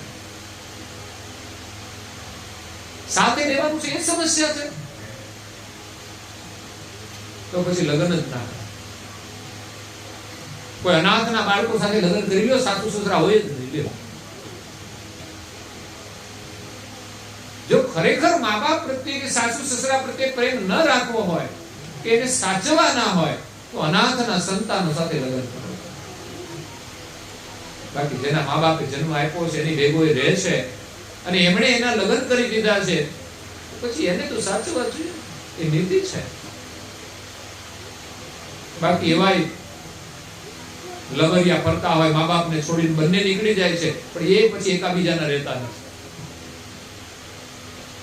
એવી કથાઓ સાંભળવા મળે છે, એવા પિક્ચરો બનાવે છે, એવું થાય છે. એટલે એમાં કોઈ પ્રેમ નથી હોતો. લોકો પાગલ હોય છે. મા બાપને છોડીને બે કે અમે પ્રેમ થઈ ગયો. આવો તમારો આંધળો પ્રેમ? બે જણા મા બાપને છોડીને ભાગી જાય. આ તો ભાગતો ફરતો પ્રેમ કહેવાય. એ ક્યાંય સ્થિર ન થવાય. બીકણ પ્રેમ કહેવાય. તાકાત હોય તો દ્રઢ સંકલ્પ કરીને બેસો, લગ્ન મારે ત્યાં જ કરવા છે. મા બાપ ના પડે તો કઈ નહીં, હું આજીવન કુંવારો રહીશ, પણ ત્યાં નહીં, બીજે બસ આ સંકલ્પ લઈને બેસો. દીકરીને બહુ પ્રેમ હોય તો સંકલ્પ લઈને બેસે. મા બાપની ઈચ્છા થઈ જાય કે ના તમે લગ્ન કરી લો, ત્યારે કરી લેવા. આ સાચો પ્રેમ છે. હા, તમે પ્રેમ હોઈ શકે છે, પણ તો ભાગી જાય મા બાપને છોડી.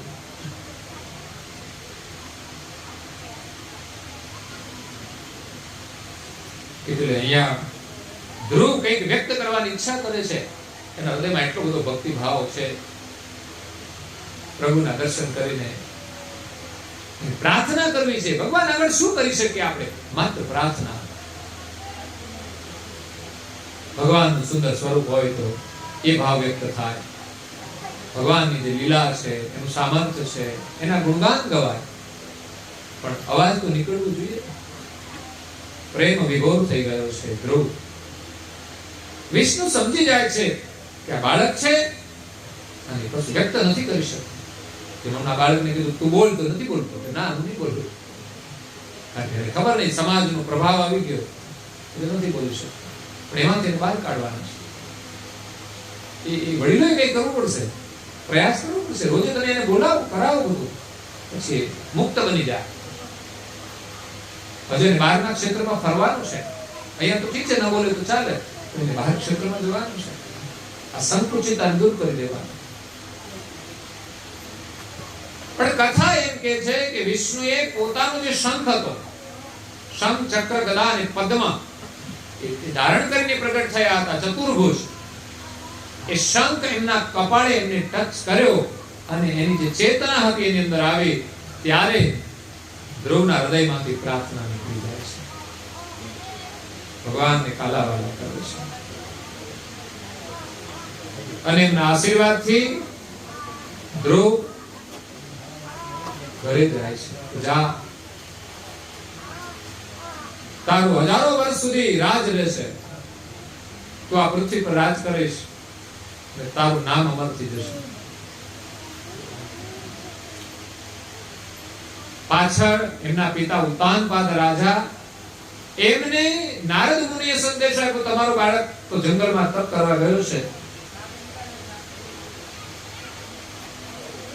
ગયા પછી તો એને પણ દુઃખ થાય છે. એ પણ બાળકની પ્રતીક્ષા કરે છે. અને જ્યારે ધ્રુવ આવે છે ત્યારે ઉતાનપાદ રાજાની ખુશીનો પણ કોઈ પાર રહેતો નથી. એ પણ મોતીની માળા એના ગળામાં પહેરાવીને એનો આદર કરે છે. ધ્રુવ આવીને પિતાને પ્રણામ કરે છે. પહેલા તો જેમ રામ કૈકેયીને પ્રણામ કરે છે, એમ ધ્રુવ અપરમાતા જે સુરુચિ હતી ને એને પહેલા પ્રણામ કરે છે કે તારા કહેવાથી હું જંગલમાં ગયો, મને ભગવાન મળ્યા છે. એટલે કડવા વચનો પણ ક્યારેક આપણને લાભ આપી દેતા હોય છે. કોઈને આપણા શત્રુ નહીં માનવા જોઈએ, કોઈના પ્રત્યે દ્વેષ નહીં રાખવો જોઈએ. એ કંઈક આપણા માટે કદાચ સાચું કહેતા હોય તો શું ખબર, આપણને કે તમે આવા છો તેવા છો એવા હોઈએ તો શું ખબર. આ તો આપણે ગમતું નથી કોઈ ખરાબ કહે તો, પણ એ ખરાબી આપણે દૂર કરવાની છે. હોઈ શકે કોઈની વાત સાચી પણ હોઈ શકે અને ખોટી હોય તો પણ આપણે શું ફેર પડે, ખોટું તેમાં આપણે શું તું, આપણે એવા છીએ જ નહીં. તો કોઈ આપણને ચોર કહી દે એનાથી આપણે શા માટે અકળાવવું જોઈએ, આપણે ચોર છીએ જ નહીં. તો આત્મવિશ્વાસ કે આપણે ચોરી કરતા જ નથી, દુનિયામાં જે કેવું હોય તે. અને ચોરી કરતા હોય ચોર કે તો કોઈ આપણે સારું નથી લાગતું, પણ વિચારવું જોઈએ કે ખરેખર આપણે ક્યાંક ચોરી કરીએ છીએ તો કયું છે કે ચોરીને આપણે છોડવી જોઈએ, ભૂલને સુધારવી જોઈએ. તો અહીંયા સુરુચિ માતાને પ્રણામ કર્યા અને પછી સુનીતિ માતાને પ્રણામ કર્યા. માતાને બહુ આનંદ થાય છે. સમય જતા ઉત્તમ છે ને એ જંગલની અંદર કે લડવા માટે જાય છે યક્ષો સાથે, એમાં એનું મોત થઈ જાય છે. એ ઉત્તમના મૃત્યુ બાદ એમની માતા એના વિયોગની અંદર દુઃખી થઈને મરી જાય છે. અને આ બાજુ ધ્રુવને આ રાજ શાસન આપે છે. 36,000 વર્ષ સુધી ધ્રુવે રાજ કર્યું એમ કથા કહે છે. કારણ કે સતયુગ હતો અને ત્યારે તો લોકોના આયુષ પણ એટલા હતા.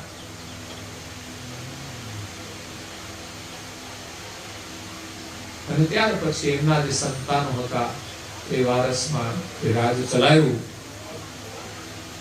તો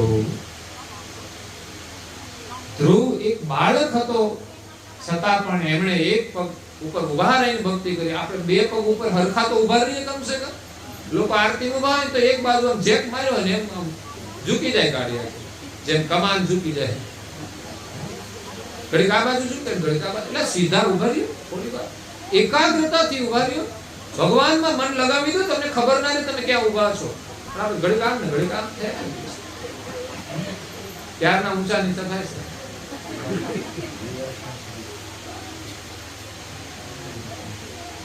એક પગ ઉપર ઉભા રહીને એને તપસ્યા કરી. હા, એક પગ ઉપર ઉભા રહી, વળી થાક લાગે તો બીજા પગ ઉપર ઉભા રહી જાય. એક પગ ઉપર રહીને જ અમે તપ કર્યું અને ઉપવાસ કરીને તપ કર્યું છે. એટલે આપણે ત્યાં મોટા ભાગના વ્રતો ઉપવાસ વાળા છે, પણ આજે તો ઉપવાસ બહુ સારા હોય છે, મોજ આવી જાય એવા ઉપવાસ હોય છે. વેરાયટી એટલી બધી હોય, સરસ અને સ્વાદિષ્ટ હોય. આપણે એમ થાય ઉપવાસ કરવો જ જોઈએ કમસે કમ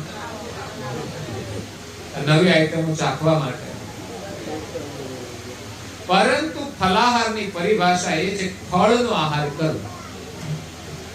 પણ આજે તો ફળ ની જગ્યાએ ફરાર થઈ ગયો. ફરાર ફળાહાર નહીં, ફરાળ નવું બન્યું બધું. બધી જ વસ્તુ ફરાળ મળે. બોલો, એટલે ચાલુ દિવસ કરતા વધારે મજા પડી જાય ખાવાની અને વધારે ખવાઈ જાય. તો એ ઉપવાસ નથી. પેટમાં ઓછું ખાવું, એક ટાઈમ ન ખાવું એ ઉપવાસ છે. અને ખાવું તો અનાજ નહીં ખાવું ને એની જગ્યાએ ફળ ખાવું. પણ આપણે તો બધી આઈટમ ફળમાં આવી ગઈ છે. શ્રીખંડ પણ ફળ કહેવાય.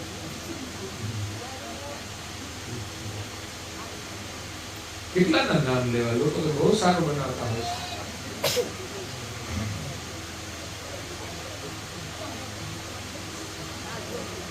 તો આપણે એવી ભક્તિ નહીં પણ જ્ઞાનથી સમજીને ભક્તિ કરવાની છે. ભક્તિનો મહિમા છે કે જે આપણને મુક્તિ આપે એવી ભક્તિ કરવાની છે. સ્વાદની આસક્તિ છૂટે એના માટે ઉપવાસ હોય. તો ઉપવાસના દિવસે બધી જ આસક્તિ છોડવાની હોય. લોકો મસાલા છોડવા તૈયાર નથી અને પાછા વળી કે મેં તો પૂનમ કરી છે. તમારે કેવી પૂનમ રહી? મસાલા વાળી પૂનમ. ચા અને છાશ કેવી પીવો? મસાલા વાળી નહીં, પૂનમ પણ મસાલા વાળી.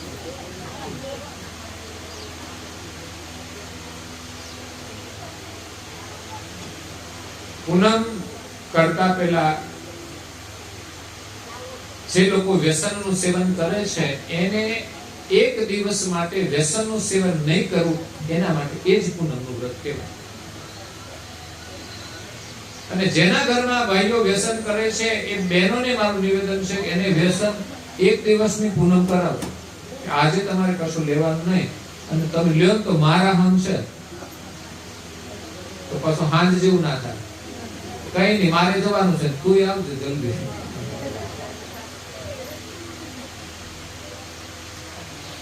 પ્રેમ હોય ને તો એક કસમ છે ને, માણસના વ્યસન છોડાવી દે.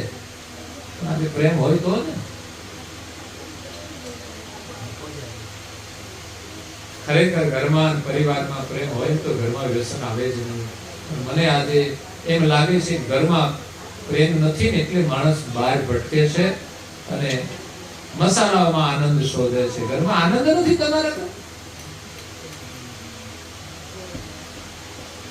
મકાન, દુકાન, પંખા, એસી, ખાવા પીવાનું કેટલું બધું મળે તોય માણસને આનંદ નથી આવતો.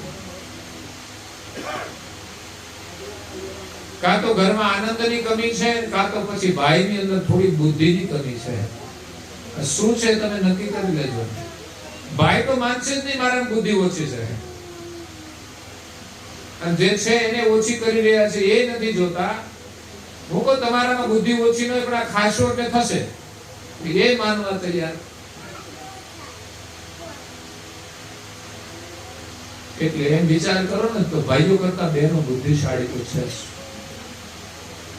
અને ભાઈઓ કરતા બહેનોને થોડો ભક્તિમાં રસ વધારે પણ છે.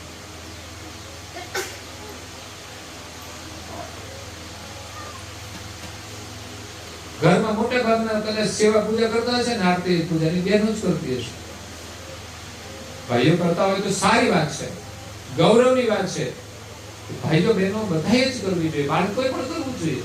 એવું થતું કે મોટાઈ કરી લીધું એટલે બાળકો નહીં કરવાનું, મોટાઈ ખાઈ લીધું બાળકો નહીં ખાવાનું. થોડું ખાવાનું પણ ખાવાનું તો ખરું. બાળકોને કેવું 5 મંત્રનો જપ કર, એકાદી નાની સ્તુતિ બોલ, પછી જવા દે ભણવા. બેસાડવા જોઈએ, વહેલા ઉઠાડવા જોઈએ.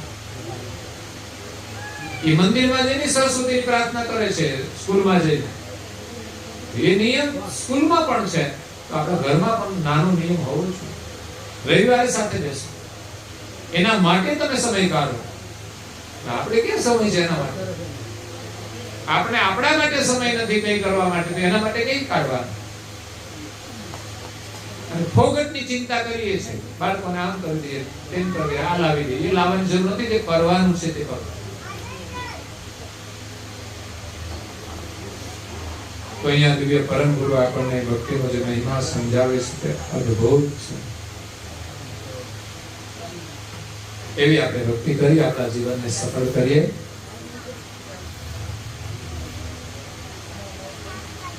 સંત મિલન સમ સુખ જગ નાહી. સંતો મળે, સત્સંગ મળે, એના જેવું સુખ જગતમાં બીજું કોઈ નથી. સંત મિલન સમ સુખ જગ નાહી.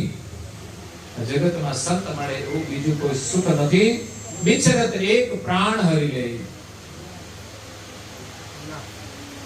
અને એનો જો વિયોગ થાય તો સમજવાનું કે ભગવાન આપણા પ્રાણ લઈ લે એવું દુઃખ થાય. પ્રાણ સમાન સંતોના સાનિધ્યનું સત્સંગનું સુખ છે. તો નિત્ય આપણે પૂજા પ્રાર્થના બધું જ સત્સંગ છે, એ કરવું જોઈએ, એ સંસ્કાર આપવા જોઈએ, તો આપણને સુખ મળશે. ધ્રુવજીને માત્ર ને માત્ર 5 જ મહિનામાં ભગવાન મળી ગયા, વિષ્ણુ પ્રગટ થઈ ગયા. બહુ સમયની જરૂર નથી. આપણે 50 વર્ષ નીકળી જાય તો ફરક પડતો નથી જરા, ભાષામાં, વ્યવહારમાં. પણ ભક્તિ કરીએ, જીવનમાં પરિવર્તન આવવું જોઈએ, મોહ માયા ઓછી થવી જોઈએ, અને સમય જતા ભગવાનમાં એટલી પ્રીતિ થઈ જાય કે માયા છૂટી. એટલે પરમ ગુરુ અહીંયા ધ્રુવની શાખ આપે કે આગળ અનેક ભક્તો થઈ ગયા, જે ભક્તિ કરી, અનીન ભક્તિ કરીને બહુપાર થઈ ગયા. એમાં એક ધ્રુવ છે. આગળ બધા નામો આપ્યા છે, એની કથાઓ ક્રમશઃ આગળ આવશે. અહીંયા ના સાંભળવા મળે તો મોબાઈલ હશે તો એના માધ્યમથી પણ સાંભળવા મળશે, જેને પણ સાંભળવી મળે. તો આ સાથે અહીંયા રૂખીબાની પાવન સ્મૃતિમાં એમના સુપુત્ર લાલાભાઈ, છોકરાઓ નાના હતા ત્યારે એને લાલો કહેતા, અહીંયા તો નામ જ લાલો છે, પણ નામ બીજું હોય તો એમ કે અમારો લાલો છે, કેમ કે બહુ વાલો છે, એટલે એને બધા કહેતા હોય લાલો. પણ આ તો મોટો થાય તો લાલો, પેલા તો નાના હોય ત્યારે લાલો.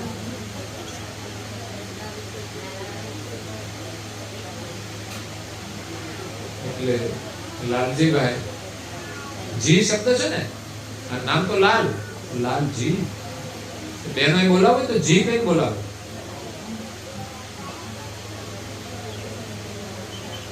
રાજકારણમાં શબ્દો આવે છે જી, ભલે વિપક્ષમાં આવે પણ જી કે. ઘણા બહેનો અત્યારે ભાઈઓનું નામ લે પણ ખાલી નામ ના લેવું, મોહન હોય તો મોહનજી કે, ભૂપતજી.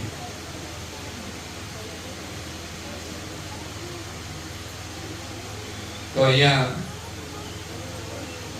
રૂખીબાની પાવન સ્મૃતિમાં લાલજીભાઈએ સત્સંગ પારાયણ કરીને માતૃ ઋણ અર્પણ કર્યું છે, એમાંથી મુક્ત થયા છે.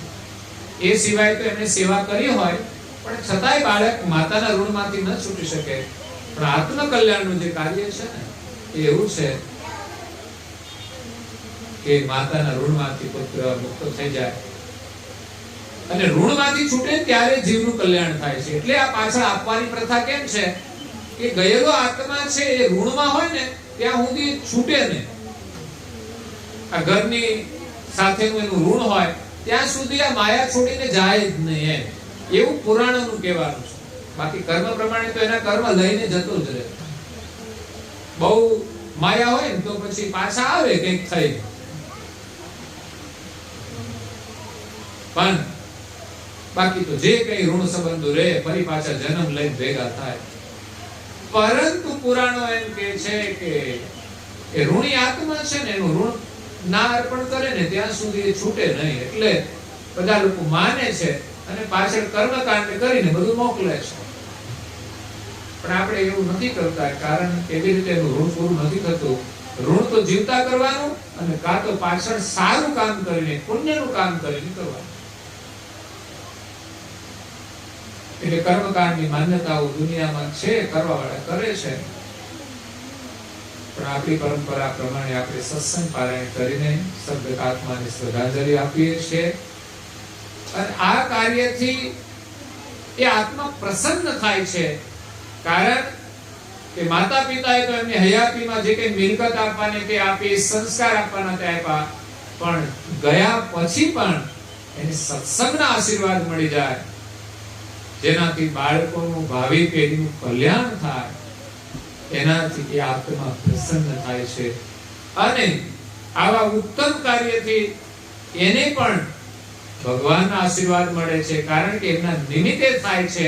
એટલે પ્રથમ પુણ્યના અધિકારી સદગત આત્મા છે અને બીજું જેમને કરાવ્યું છે એના માટે તો કર્યું છે, એમના નિમિત્તે કર્યું છે પરિવાર માટે, કર્યું છે સગા સંબંધીઓ માટે. અને બધા આવ્યા છે અહીં વ્યવહારે, અને કઈ આપવું તો પડે ને. પહેલું તો ઠીક છે વ્યવહાર, એ તો આપવાનું લેવાનું, પણ આ જે વસ્તુ છે એ જ સાચી. સગા સંબંધીઓને પણ એક વ્યવહાર સ્વરૂપે આપવામાં આવે છે, જેથી સગા સંબંધી બધા જ સુખી થાય, બધાનું કલ્યાણ. બાકી તો ભેગા થઈને વાતો કરીને જતા રહે, કેટલાય પોટલા બાંધી નહીં જાય.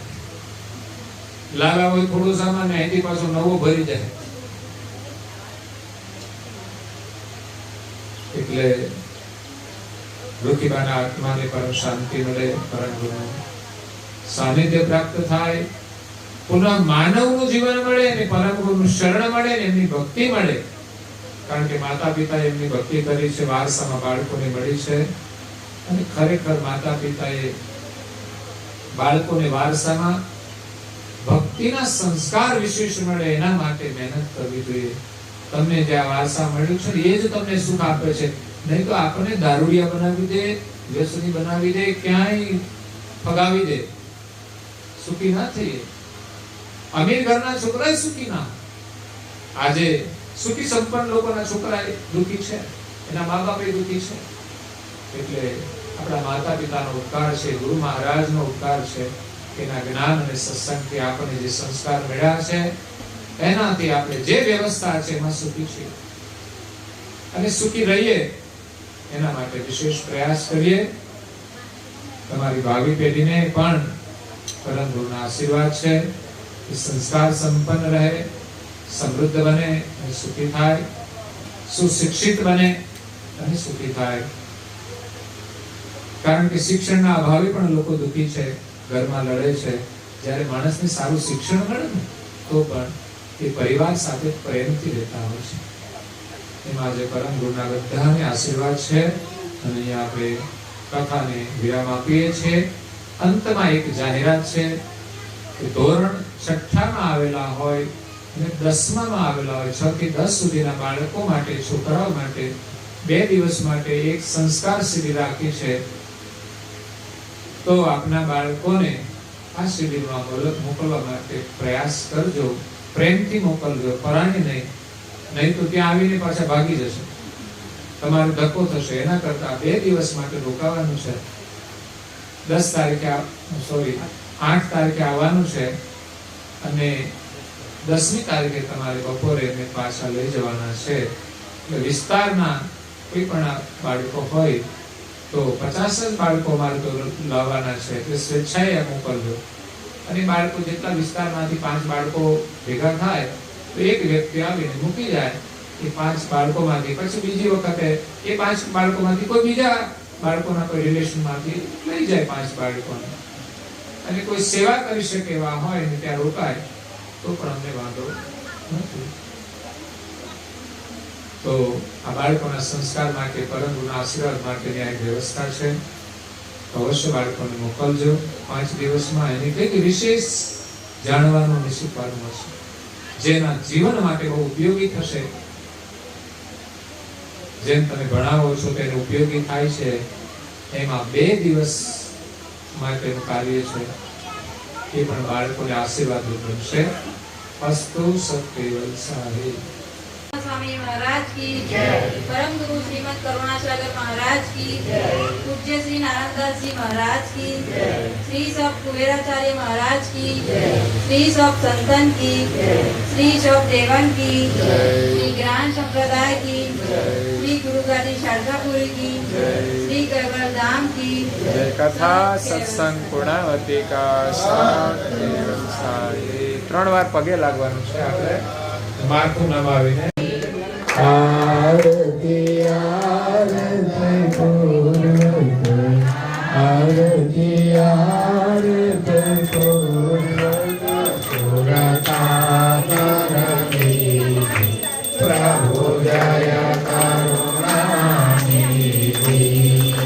તારણ તરણ ત્રિલોકન છવે અનુપમ પ્યારી, પ્રભુ છવે અનુપમ પ્યારી. અનેક જનોની અરજી, અનેક જનોની અરજી, ઉદયાંતર દેવી પ્રભુ જય કરુણાનિધિ, અખંડ અનાદિ પદની જાણ સહિત, પ્રભુ જાણ સહિત, સંશય સકળા નિવારે, સંશય સકળા નિવારે, લોકે સુજતે પ્રભુ જય કરુણાનિધિ, ચરણ શરણ નો મહિમા મંગલકારી, પ્રભુ મંગલકારી, મંદવતે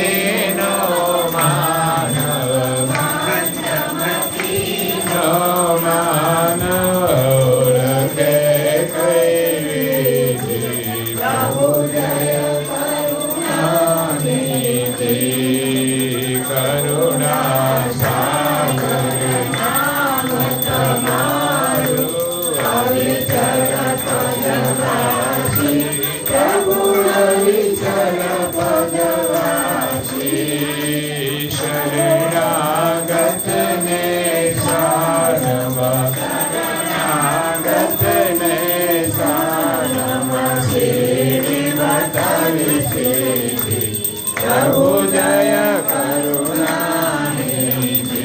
પ્રભુ જય કરુણાનિધિ પ્રભુ જય કરુણાનિધિ आद्य सकृत स्वराज करुणेश केवल करता की जय। पूज्य श्री कृष्ण स्वामी महाराज की जय। पूज्य श्री परम गुरु श्रीमत् करुणा सागर महाराज की जय।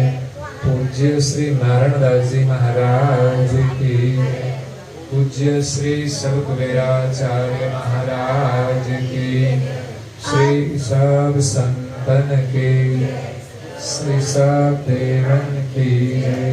श्री ज्ञान संप्रदाय की जय श्री स्वयं पंथ के श्री गगन हरे के श्री निर्गुण ध्वनि के श्री मुक्त द्वार के श्री ब्रह्म क्षेत्र के श्री सच्चिदानंद शाखा की जय। श्री अचंत अखाड़ की जय। श्री विगत गाली की जय। श्री बाल तिलक की जय। श्री रसोई करावे उनकी जय। श्री उनके माता पिता की जय। श्री उनके बाल गोपाल की जय। श्री उनके गुरु गोविंद की जय। श्री गुरु गादी शारदापुरी की जय। श्री भैरव धाम की जय।